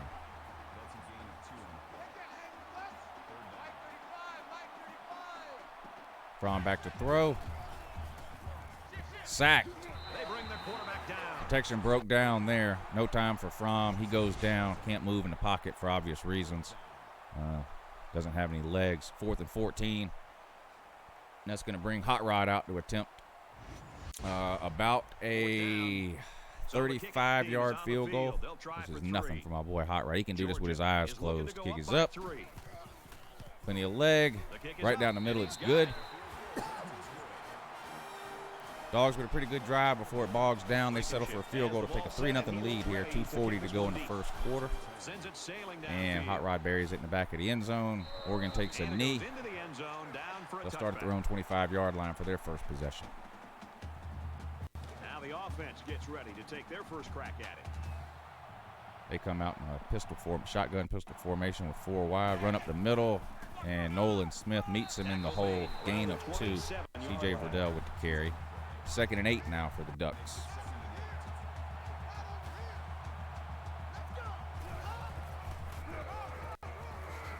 Takes it up the middle for a nice run. That's a gain of 7 on the play. That'll make it 3rd and 1. 3rd and 1. Verdell up the middle. Has a hole. Squirts forward for about 10 yards. The play was very well conceived as Oregon picks up another first down. 1st and 10 now for the Ducks. Verdell hurdles for no reason. That was alarming. Still picks up 6 yards. He hurdled for absolutely no reason at all, just showing off there. There wasn't even anybody to jump over. 2nd and 4 now for Oregon. Pistol formation. Herbert back to throw. Screen pass to Verdell's got a couple of blockers. They can't pick up the Georgia defense. And who was that? Tyson Campbell, I believe. Comes up from his corner spot to make the tackle. Oregon loses a yard there. It's going to bring up 3rd and 5 up around midfield. Justin Herbert in a shotgun. And Oregon moved, but were they drawn offsides? No. It's going to be a false start on Oregon. Back them up. Instead of 3rd and 5, they're looking at a 3rd and 10 now. Third down again after that penalty. Hey, what's up, Brian? Yeah, well, the game just started, though. First quarter, Georgia up 3-0. But, yeah, you missed the show, but you're in time for the championship game, though. Herbert back to throw, fires short, complete. And Georgia meets him around midfield, picks up about 10 yards or about 6 yards. Not going to be enough. Brings up 4th and 4 for Oregon. They're going to be forced to punt here. Their drive comes to a halt around midfield. Georgia's defense holds, and now they're set to receive the punt, which goes into the end zone for a touchback. And Georgia's going to take over on its own 25-yard line with a 3-0 lead over Oregon with 1:13 remaining in the first quarter. Georgia has a 3-point lead.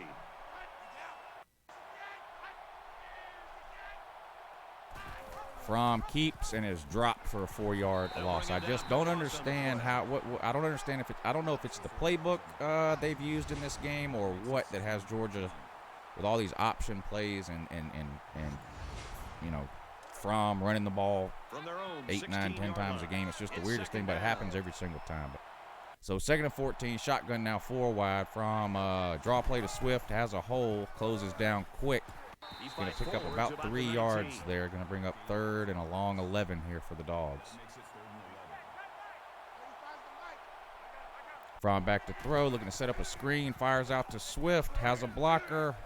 Close to a first down. Did he get it? They're going to say he's just short. 4th and inches. Georgia probably going to have to punt here.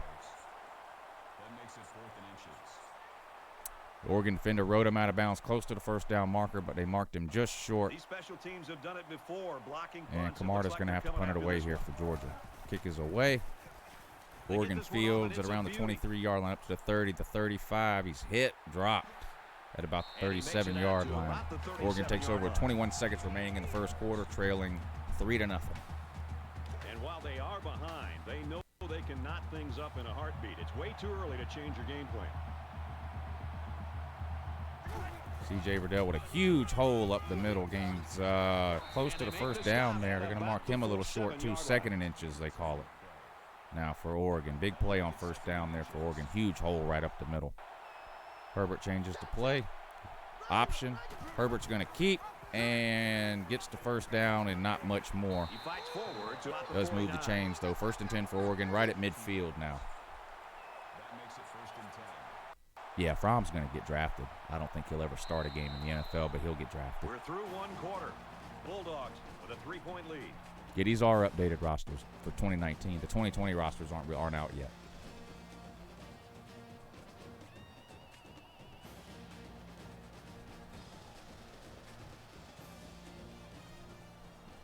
And we welcome you back to the action here, and we have got a tight one going on in quarter number 2. C.J. Verdell with another huge hole off the right tackle this time.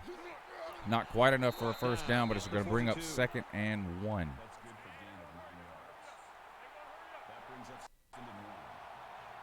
Herbert in the shotgun again with 3 wide this time. Verdell again to the left-hand side. Georgia meets him in the hole that time and drops him for a loss of a yard. So it went from 2nd and inches to 3rd and 1 now. Big 3rd down here from Oregon. They bogged down around this same spot on their last drive. Can they keep it going this time? Herbert's in a pistol formation. Shotgun, man in motion. Verdell off to the right-hand side. Oh, breaks a tackle close to the first down. They're going to say he didn't get it. It's going to be 3rd and 1. I thought he might have got it. Well, it's a holding call anyway here. Georgia will probably decline that. Nope, they're going to accept it and give them another play here. It would have been 4th and 1 had they declined it. And Oregon likely would have punted. Instead, Georgia elects to take the penalty and back them up. It's going to be 3rd and 11. That gives Oregon another chance here to pick up the first down. Not sure about that decision there by Kirby Smart. Of course, he's not known for making the best in-game decisions ever. This one works out, though, as Oregon comes up short on 4th down. Or on 3rd down, it brings up a 4th and 6, and they do have to punt now. Big kick here to try to pin the offense deep in their Kick is away. Georgia's going to let it go into the end zone for a touchback. So with 3:55 remaining until halftime, Georgia's going to take over on the 25-yard line. the 3-0 lead. A Rodrigo Blankenship field goal is only scoring we've had in this one so far. Fromm comes out shotgun 4 wide. Another keep by Fromm. It's going to get close to a first down. They're going to say he got it, moves the chains. Fromm is an absolute animal when it comes to running the ball. Georgia is up a field goal.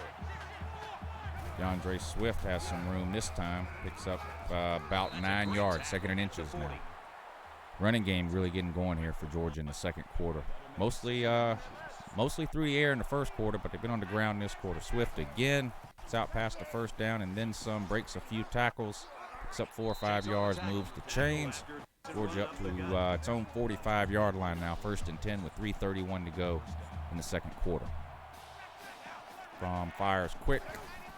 Hitch pass. Nothing doing. Picks up a yard there. Lawrence Cager with his second catch of the day. Oregon's defense was ready for that. 2nd and 9. Fromm back to throw all day. Fires complete to George Pickens on an out route. Picks up 3 or 4 yards. Going to be 3rd and 6 now. Up close to midfield around the 48-yard line. Man in motion. Fromm takes the snap and shotgun back to throw. Good protection again. Fires deep down the left-hand side. Caught by Pickens on a corner route right on the sideline. He got his feet down. Tiptoeing the sidelines there as he made the catch on a corner route here. And Georgia's going to pick up about 15 yards and move the chains again. 1st down Dogs. I think this young passer has proven that, yes, he can. Pickens is going to be a problem this year and next year. It doesn't matter who Georgia's quarterback is. Pickens is such a good wide receiver. It honestly, it doesn't matter. He's going to be an absolute beast for Georgia the next 2 seasons. Swift breaks a tackle in the backfield.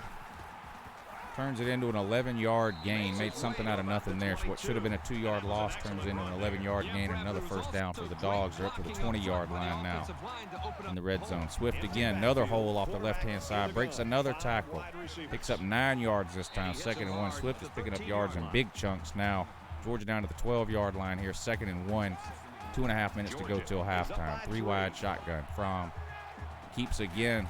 Picks up the 1st down and more, looking for the end zone. Stiff arms a defender, and they're going to say the ball crossed the plane. Touchdown, Doggies! Let's go. Georgia goes up 9-0 with the extra point pending here. Fromm is just unstoppable. Dude looks like Justin Fields out there. And what a dangerous weapon this guy is. Very alarming if you're the Oregon defense and you're getting ate up on the ground by Jack Fromm. Very alarming. And he adds the extra point. Why? No need for a halftime rant unless something goes drastically wrong in the next 2 minutes and 23 seconds. They line up to kick this one away. Georgia kicks it off out of the back of the end zone. Hot Rod has a cannon for a leg. That's not fake news. That's not even alternative facts. That's just 100% real. Oregon's going to take over on the 25-yard line with 2:23 to go till halftime, and they trail 10-0 in this one. Herbert hands to C.J. Verdell off the left-hand side. Has some room up close to a 1st down. Brought down after about a 12-yard gain. Moves the sticks for Oregon. 1st and 10 on about the 37-yard line here. Clock stops to move the chains. Verdell again, more running room before he's met by a group of Georgia defenders, but not before he picked up 8 yards, though, and 2 and also. 2nd and 2 now with the clock running, down to 2 minutes now. Herbert in the shotgun, sends a man in motion. It's the snap. Verdell again, met in the backfield and dropped for a loss this time. It's going to be 3rd and 2. Good play by the Georgia front that time. They weren't fooled. They were ready for that one. Big 3rd down now for Oregon. The clock continuing to run. Herbert with the option. He's hitting the backfield, breaks a tackle, pitches out to Verdell. Lots of room down the sideline. What a big play by Oregon there. Herbert turned nothing into something there. Hitting the backfield, spun around, pitched it 19 yards across the field to the running back there, and he got loose down the sideline. Big gain for Oregon. 1st down inside the Georgia 40. The 39-yard line. It's 1st down. Shotgun 3 wide for Oregon now. Herbert back to throw. All day fires complete over the middle, right around the 1st down marker, and they're going to say he got it. Picked up just 10 yards. 1st down Oregon. They still have all 3 timeouts. Clock stops to move the chains. Oregon lines up shotgun 3 wide again. They're running hurry up now. Back to throw, fires short, complete, but hit right away, loses a yard there. And they're forced to use their first timeout. Brings up 2nd and 11 now. Any room to work on that play. The defense just suffocated him there. Herbert back to throw all day. Pressure now. He takes off running, and Georgia gets him. Sacked that time by Jermaine Johnson. His 3rd tackle of the day, his 1st sack.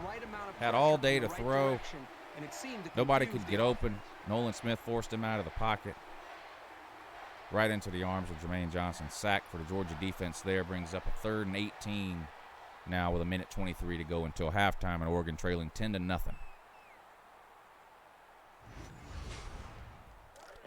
Oregon elects not to use a timeout here. And the clock continues to run on 3rd and 18. Big play here for Oregon heading into halftime. Herbert back to throw, fires, caught, but well short of the first down. It's going to bring up 4th and 11, and it's decision time for Oregon. This would be a long field goal attempt. Probably going to leave the offense on the field here would be my guess.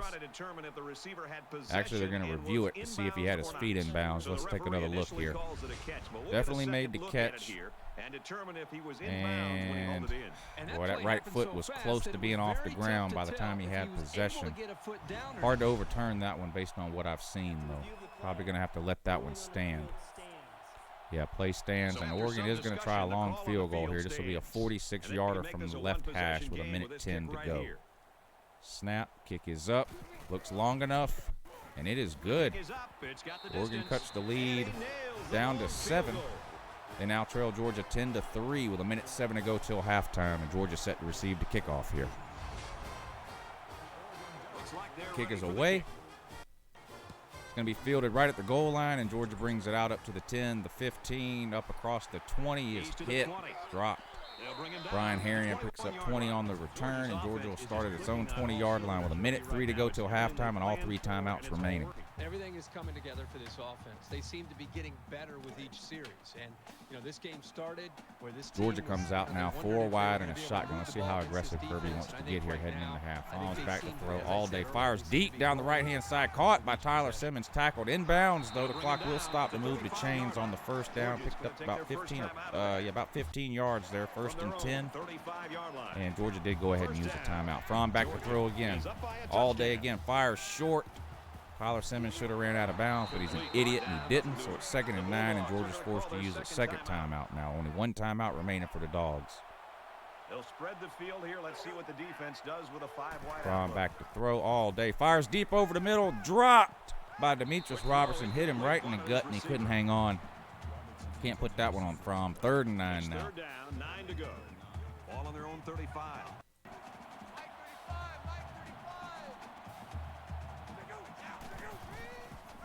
Screen pass did not work. The thing is, when you run a screen pass, you have to block the first guy, especially. If you don't block the first guy, nothing else really matters. Georgia did not block the first guy, and drive comes to a screeching halt. Oregon receives the punt around the 25. They're hit. Oh, my God. The guy got his head knocked off at about the 35-yard line. Oregon's going to take over. 37 seconds remaining till halftime. They only have 1 timeout. So they're going to have to pick up a lot of yards in a hurry here to try to get into field goal range again. Herbert's back to throw. Georgia rushes 4. Intercepted! Eric Stokes down the sideline, out of bounds. Oh, they're going to say he stayed in bounds. And he gets it all the way down inside the 10. I thought he stepped out. No, that wasn't Eric Stokes. That was Mark Webb. I thought it was 27. It was 23. Really impressed with this guy's closing speed DeAndre Swift's cousin with a big interception here with 30 seconds remaining. I thought he stepped out of bounds there around the 25-yard line, but they say he stayed in. And it's going to be Georgia ball now. 1st and goal at the 7-yard line. 29 seconds remaining till halftime, and Georgia still has 1 timeout in his pocket. Fromm, shotgun, back to throw. Looking into the end zone, fires 90 miles over everyone's head, incomplete. To that quarterback, and right now, I think they've got him with some happy feet. He appears to be a bit rattled. Georgia is up 7. Fromm, look at Fromm lower his shoulder, but he's dropped short of the goal line, though. Georgia in a hurry up now, clock running 15 seconds. Fromm back to throw, looking in the end zone, fires, incomplete, would have been out of bounds anyway. It's going to bring up 4th and goal now with 11 seconds to go. They were all over the place on that play and left the quarterback Field goal time for the Dogs. Here's going to be a short one, about an 18-yarder from the right hash. Kicks up, and it's good. Georgia takes a 13-3 lead.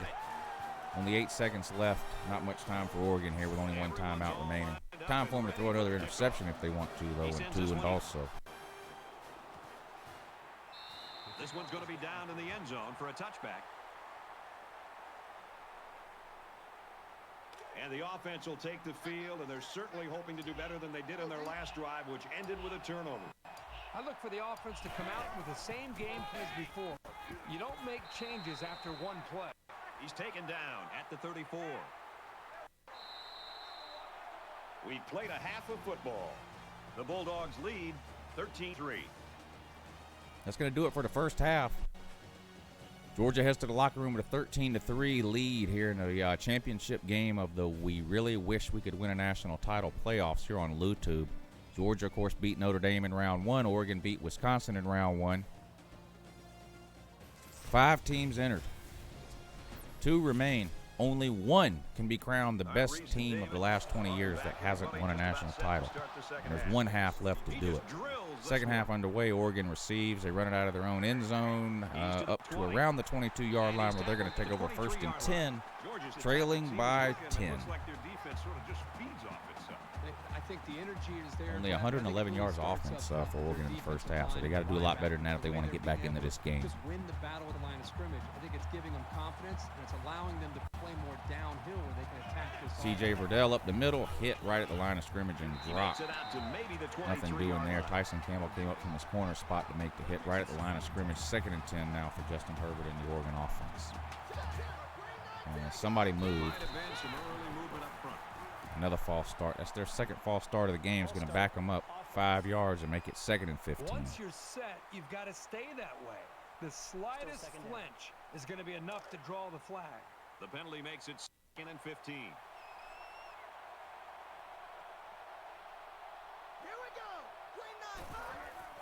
Verdell up the middle, stiff arms a man 4 or 5 yards downfield before he's tackled.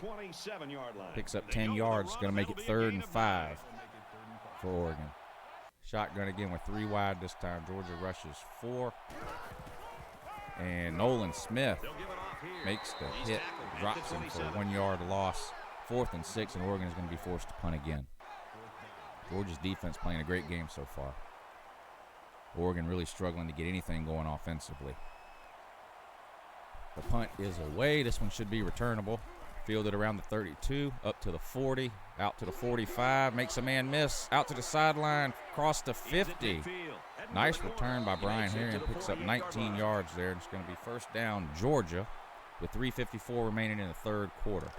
They're on just inside the Oregon 48-yard line, looking to add to their 10-point lead. Fromm comes out in the shotgun again, 3 wide, play action pass. Quick hitter out to George Pickens, but Oregon was ready. Gain of 1 for the Dogs on 1st down, makes it 2nd and 9. If Georgia loses, do a rant video. Georgia's not going to lose, man. Come on. This is Oregon. Fromm back to throw, fires out to the sideline, complete to Demetrius Robertson, cuts up field and gets just enough for the 1st down and moves the chains. Showed his speed along the sideline there to get past that 1st defender and pick up just enough for the 1st down. 1st and 10 now, Georgia up near the 35-yard line of Oregon. Swift takes it up the middle, big hole. He's met and dropped, but not before picking up about 9 yards. Gives him 49 yards on the day. He's averaging 6.1 a carry, and it's 2nd and inches now for Georgia. Shotgun again. Fires quick out to Pickens again. He's hit and dropped. He's going to lose a yard. Didn't work 30 seconds ago when you tried it, and it didn't work then. 3rd and 1 now for Georgia offense. Yeah, I see you, Jeff. You out there with your camera. You out there with that long lens, too. Fromm keeps, big hole off the right-hand side, picks up the 1st down and then some. Another 1st down for Georgia. Fromm now has 36 yards rushing on the day, which is more than he had in his entire career at Georgia. Shotgun back to throw. No, draw to Swift up the middle. Another hole. He's hit, picks up 6 yards, 2nd and 4.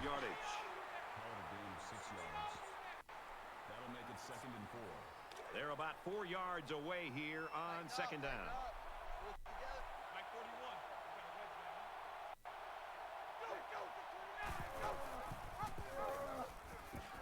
He makes it out to maybe the 7-yard line. Call it a gain of 2 yards. Third and 2 for Georgia here, just inside the 10-yard line. Fromm runs the option. He's hit and dropped. That play was dead before it started. 4th and 5, and Georgia's going to be forced to attempt another field goal here. That'll bring up 4th and 5. They'll line up for the field goal, and this is nothing more than a chip shot. Kick is up. Money in the bank, 16-3. Dogs extend their lead here with 2:02 remaining in the third quarter. Oregon's offense has got to get something going quick here. Hasn't been able to do much all game. This kick sails into the end zone. Oregon takes a knee. First down on their 25 to start this drive. Somebody requested this game to be played in Ames, Iowa, so that's where we played it. We always play them at a neutral site, and I let comment section pick. And the first pick today was Ames, Iowa, so that just happened to be where it is. All right, 2nd and 7 now for Oregon. Herbert in the shotgun again. He's going to keep it, has some room. Gets up to the first down, 40, 45, 50. Caught from behind. Big play by Justin Herbert there. Dragged down by Nolan Smith, but not before picking up about 25 yards there. One of the biggest plays of the day for Oregon. 1st and 10 now. Verdell this time, he's hit in the backfield and dropped for a big loss. Loses 4 there. Tyler Clark credited with the tackle there. Tyson Campbell first to get there. 2nd and 14 now for Oregon. 2nd and 14. Ball on the 48. Shotgun. Oregon takes it up the middle, breaks a couple of tackles, drop. 3rd down for Oregon now. 9 yards to go, and they really need to keep this drive going. 1:12 to go in the third quarter. Oregon trails by 13. Herbert back to throw. Bad pass, falls incomplete, and Oregon's going to be forced to punt again on 4th and 9.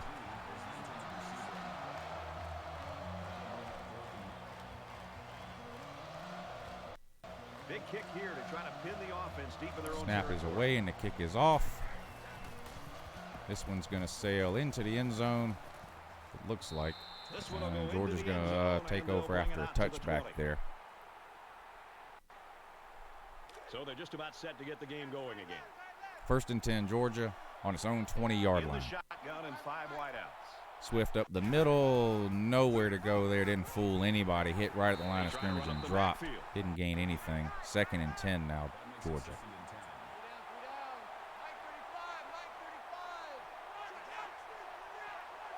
Shotgun again. Man goes in motion. Fromm back to throw. Fires off to the right, complete. Has some room, up close to a first down, breaks a tackle, picks up about 15. Lawrence Cager with the reception, good 15 yards. It's his 3rd catch of the day, 19 yards. First down, Dogs. Fromm back to throw again, looks downfield, almost the exact same play to Swift. This time only picks up 3. 2nd and 7 for Georgia. This game should have been at Yale. Fromm keeps again. Big hole up the middle, out across the first down line. Tackled, but not before gaining 9 yards. And Georgia moves the chains again. They're up close to midfield now. 1st and 10, 19 seconds to go in the third quarter. Swift off the right-hand side. Stiff arm, breaks a tackle, falls forward, and picks up 7 on first down. Makes it 7 and 3. He's now got 64 yards rushing on the day. Georgia's running a hurry up here, no huddle. Fromm, shotgun, Swift again up the middle. Makes a man miss, takes it to the outside, but he is hit and dropped. 3rd and 2. Not much doing on that play there. A lot of dancing in the backfield by Swift there. Didn't work out like he hoped it would. And that takes us to the end of the third quarter, with Georgia leading 16-3 over Oregon in the championship game of the We Wish We Could Win a Natty This Century playoffs here on YouTube. Start of the fourth quarter, put your 4 fingers up. Georgia comes out here in a shotgun with 3 wide, looking to pick up a first down here Brian Harrion with the carry picks up 7. So giving Swift a breather here. Harrion in the game, he picks up 7 yards, keeps the drive alive, moves the chains. First down, Dogs. Fromm in shotgun again. Fires quick, intercepted, threw it right to the Oregon defender. They went to the well one too many times with that same play, and the Oregon defense makes them pay. Nothing between him and the end zone but green grass, and Oregon gets his first touchdown of the game comes on defense. Fromm throws a pick 6 there. Oregon read that play. That's about the 4th or 5th time Georgia's ran that same quick hitch route. Oregon was ready that time. They jumped the pass, stepped right in front of the receiver, picked it off, ran about 50 yards untouched for a touchdown. And just like that, Oregon pulls within 7, 16-9 with the extra point pending, and we have a ball game. And he adds the extra point.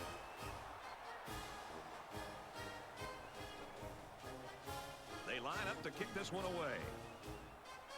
Extra point is good, and Oregon trails by 6 now. Georgia runs the kick about 1 yard deep in the end zone, gets up just to about the 21-yard line before he's knocked out of bounds. 1st and 10, Georgia. And this game has suddenly got a lot more interesting. They come out in the shotgun with 4 wide. Swift up the middle, big hole, breaks a tackle. Second man catches him, but not before he picks up 9 yards. Going to be 2nd and 1 now. 14 carries, 74 yards on the day for Swift. Same formation, Fromm in the shotgun. He keeps, again, wide open to the right-hand side. Plenty of room. Picks up 4 or 5 yards, moves the chains. 1st and 10, Georgia. Bunch formation for Georgia this time. Fromm drops back to throw, looks, fires, wide open. Short, though, only picks up 1 yard. Trey Blunt with the reception. His first catch of the day. 2nd and 9 now for the Dogs with coming up on 4 minutes to go in the 4th quarter. Swift up the middle, lots of room.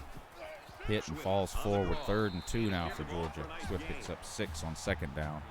Georgia looking to keep this drive going here. 3rd and 2, shotgun 4 wide. Swift in the backfield. Swift again gets the handoff up the middle. Picks up 4 or 5 yards, enough to move the chains.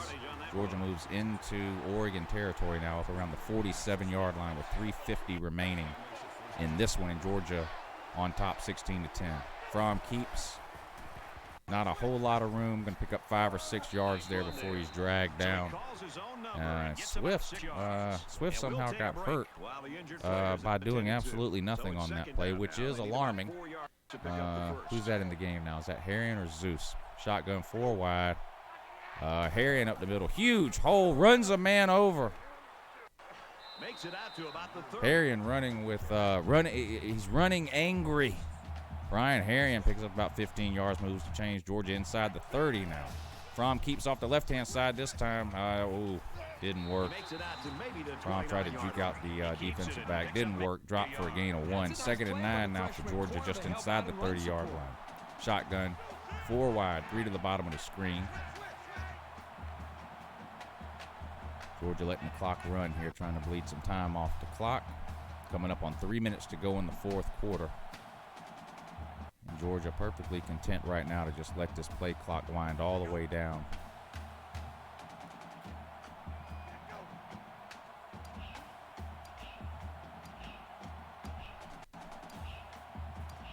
Here's the snap. Fromm's back to throw now. All day. Fires complete to the right-hand side. Cager steps out of bounds after picking up 8 yards. That makes it 3rd and 1. Georgia with the ball up on the Oregon 21-yard line, trying to keep the drive alive here. Fromm back to throw. Looks, fire, same play, same result. To Tyler Simmons this time on the right-hand side. Tackled, not before picking up a first down. Georgia gets it all the way up to the 15-yard line now. 2:25, and the clock is running. Georgia on top, 16-10. Oregon's going to have to start looking at using some timeouts here. Fromm's in a shotgun, changes to play. There's 4 wide, 3 to the top of the screen. The clock just continues to run down to 2 minutes and 10 seconds now. And again, Georgia's just bleeding this play clock all the way down.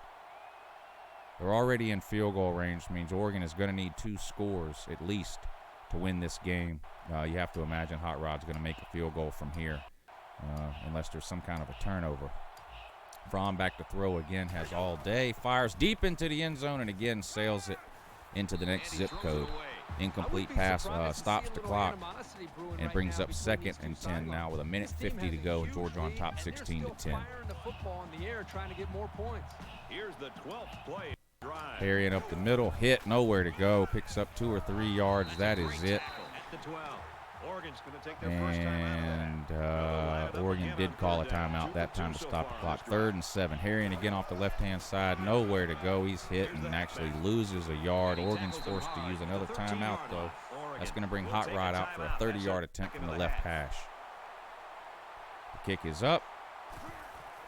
And right down the middle. Money in the bank. See Hot Rod out there. Georgia extends its lead 19-10. So a 9-point lead. So a 2-possession game now. 1:40 to go. Oregon 1 timeout remaining. So they're gonna have to move quick here on offense. Touchback on the kick. So Oregon's gonna take over here. 1:40 to go. They trail by 9, and they only have 1 timeout remaining. Herbert's in a shotgun with 3 wide to the bottom of the screen. He's back to throw. Good protection. Moves in the pocket. Fires out of bounds over the head of the receiver. Nothing doing there. Incomplete pass does stop the clock, though. Makes it 2nd and 10 now for Oregon on their own 25. Same formation. Herbert's back to throw again. Fires. Same thing. Sailed it out of bounds again for no reason. Stops the clock at 3rd and 10 now. I think they've been a little bit more aggressive here with their pass rush, and that time it paid off with an incompletion. 2-down territory, no doubt about it. Oregon doesn't have enough time or timeouts to punt the ball away. He's trying to set up a screen, and it just did not work. Georgia's defense ate him up. Tyler Clark with a sack here. A big sack for the Georgia defense. Oregon was trying to set up a screen pass. It took just too slow developing there. Took way too much time to develop, and Oregon pays the price, and that's going to make it 4th and 20 now. And the clock is running down under 1:20 to go. They come out this time shotgun 4 wide. Herbert's back to throw. Fires deep down the middle. Almost intercepted, but dropped by the Georgia defender. Looked like Eric Stokes that got a hand on that one. Was that Tyson? No, that was actually Richard LeCount, wasn't it? Yeah, that was Richard LeCount. Well, Richard LeCount and J.R. Reed were fighting over the ball, and neither one of them came down with it. Oregon turns the ball over on downs here with 1 and 11 seconds to go. Georgia will take over on the Oregon 15-yard line. Oregon only has the 1 timeout remaining.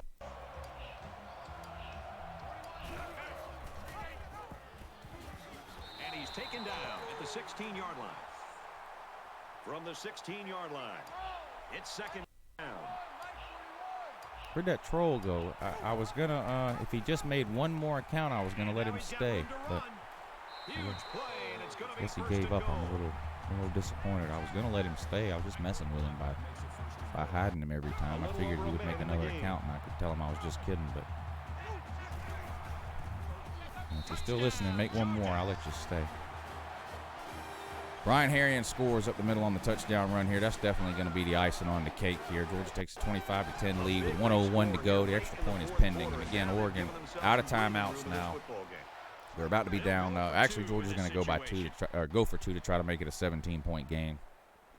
Thrawn back to throw. Fires complete to George Pickens on a slant right over the middle. Georgia takes a 17-point lead now, 27-10 with 1:01 remaining in this one.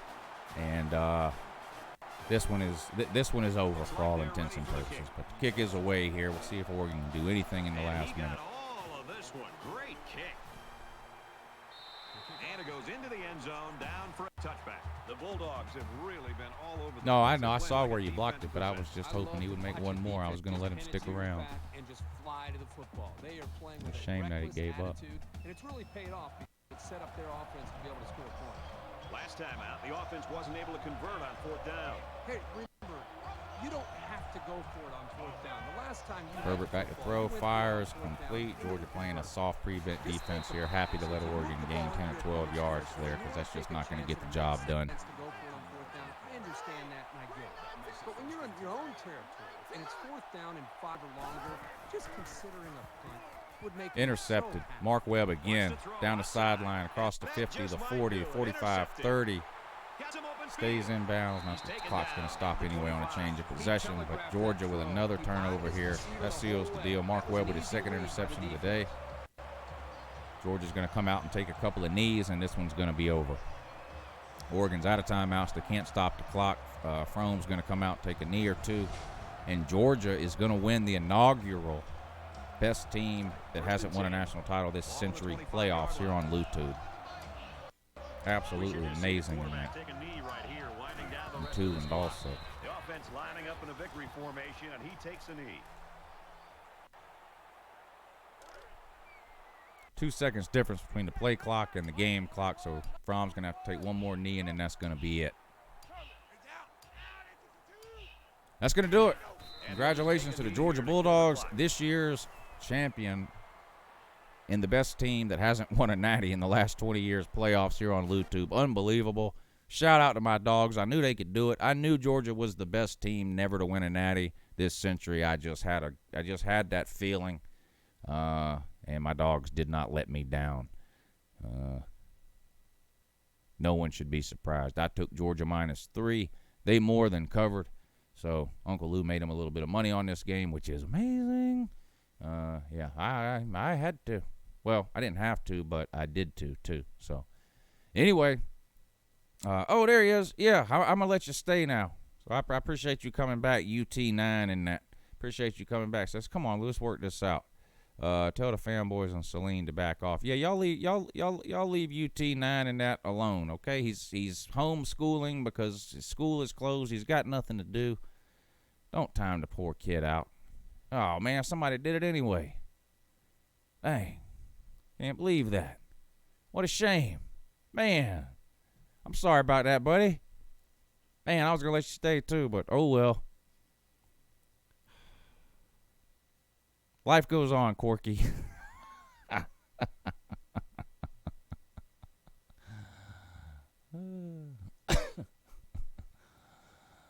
Oh, my God.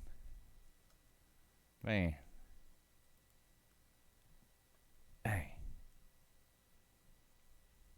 But you know what that means.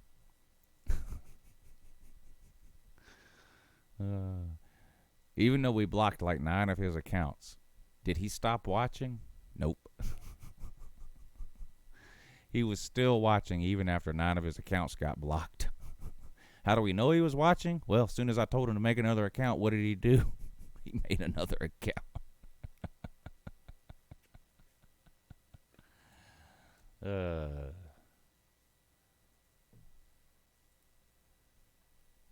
Well, I tell you what. Follows directions. You got to give him that.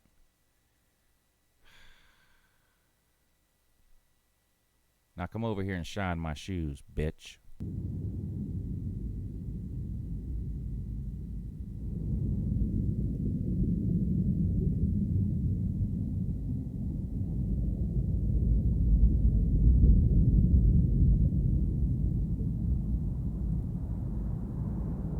Did I stutter? Go get your shine box, bitch.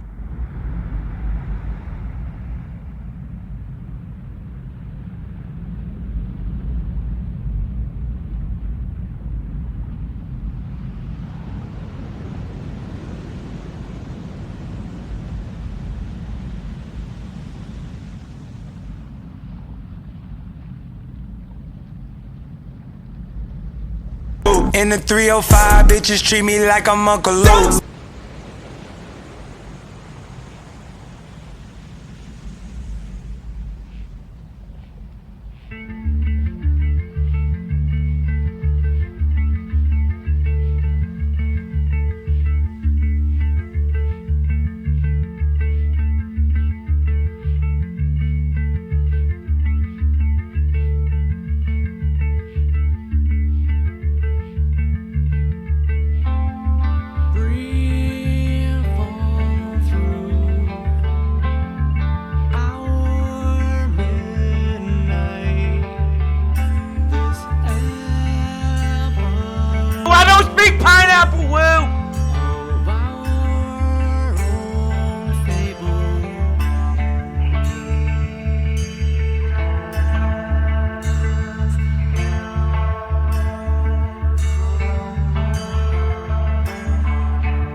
go to the police. No, I don't want to hear about the police. I do not say that lightly.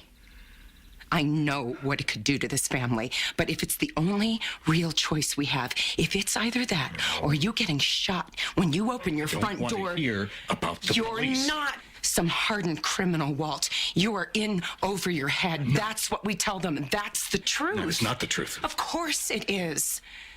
A school teacher, cancer, desperate for money. Okay, we're done here. Roped into working for... Unable to even quit. You told me that yourself, Walt. Jesus, what was I thinking? Walt, please, let's both of us stop trying to justify this whole thing and admit you're in danger. Who are you talking to right now? Who is it you think you see? Do you know how much I make a year? I mean, even if I told you, you wouldn't believe it. Do you know what would happen if I suddenly decided to stop going into work? A business big enough that it could be listed on the NASDAQ goes belly up. Disappears.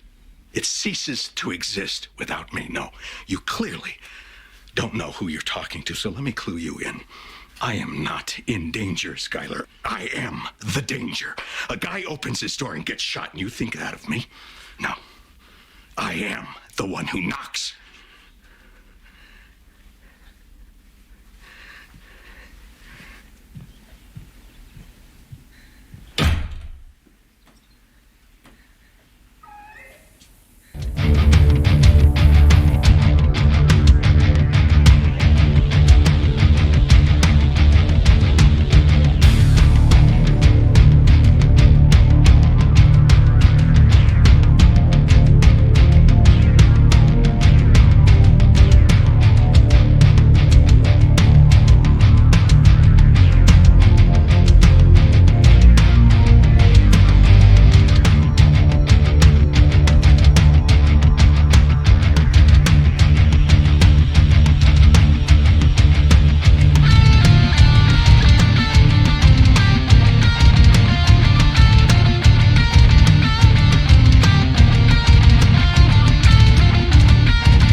Works.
somebody made a comment about the musicianship. Chris Duncan, the musicianship in this band is just incredible. I don't know anything about music. I like to listen to music, but as far as playing it or reading it or knowing anything about it, I don't know anything about it. But my dad has been playing music since he was 13 or 14 years old, and I took him to a Tool concert a little over a year ago, and he said that all the guys in this band were really, really good, and he said what's strange about them or what makes them sound so different.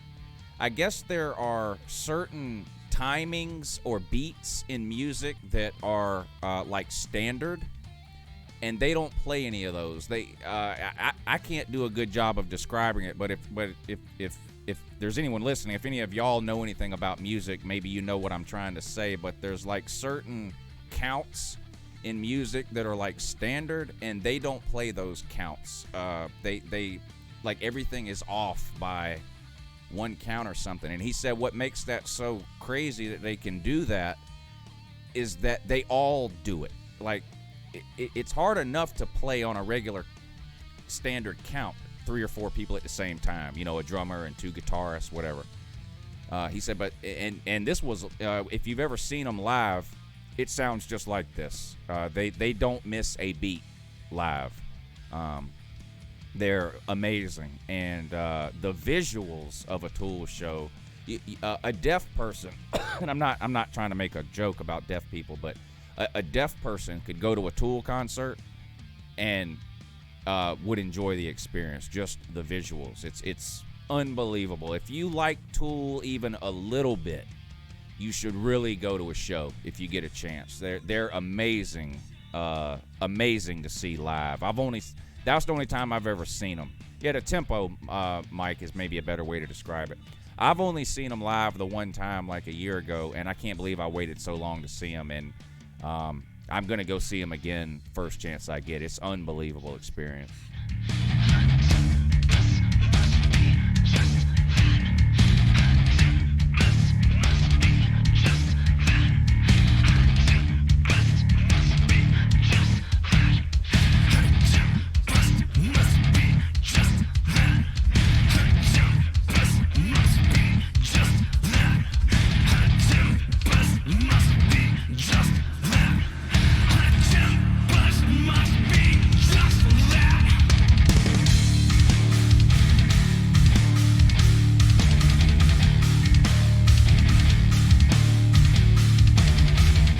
Like, I don't even know enough about music to know, because I've been listening to Tool for years. I don't even know enough about music to know that they were doing the different tempo or the offbeat thing. Like, I don't even know enough about music to know they were doing that. I just knew that there's certain bands like Tool. When this new CD came out, like 5 seconds into every song, you knew it was a Tool song. Like, they just have that. They have a very unique sound, and that's all I was able to tell about them, was just they stood out versus anything else I was listening to. But yeah, they're amazing.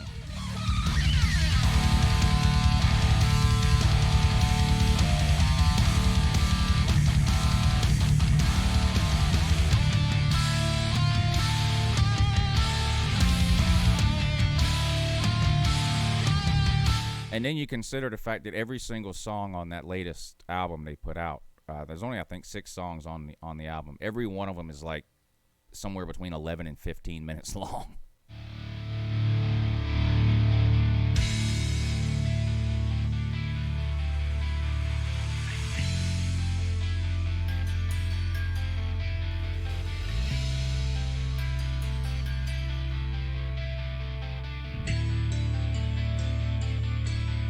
Any request, any particular song y'all want to hear next?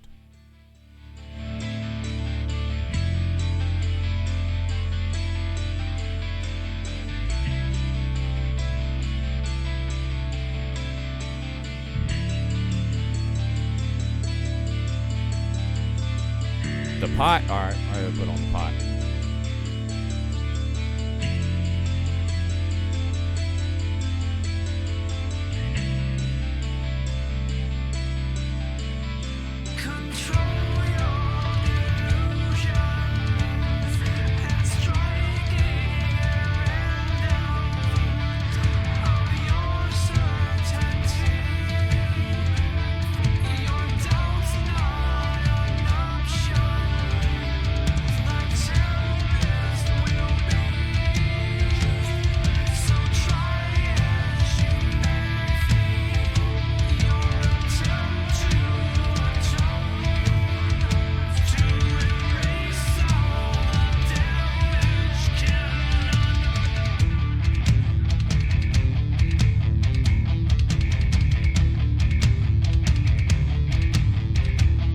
Yeah, I like Metallica too, mostly their old stuff. I've never seen them live either. I would like to, though. I love Right Into. That's a great song. A great song.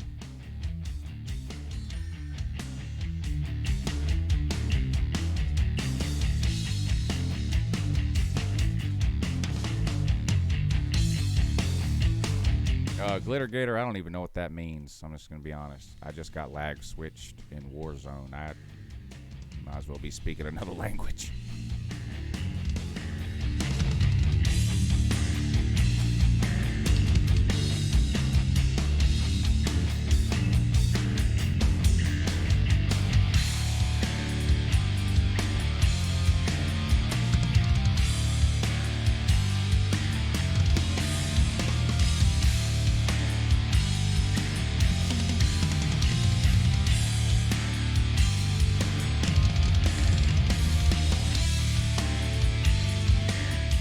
If there was one instrument I could play, it would be the piano, Jordan.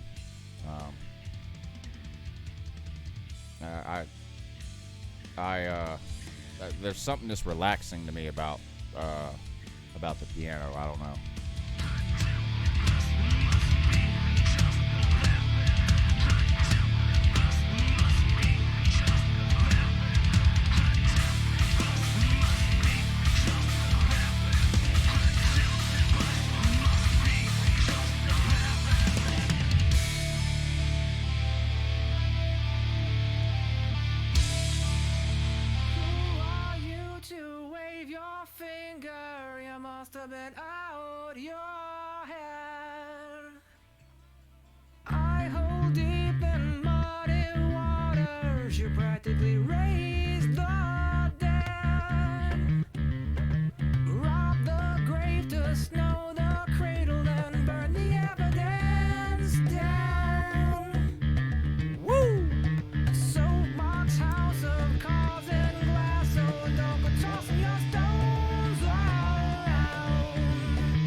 On my way, Woody! Woody's back? You gotta be kidding. Woody! We're going on a road trip. Yay!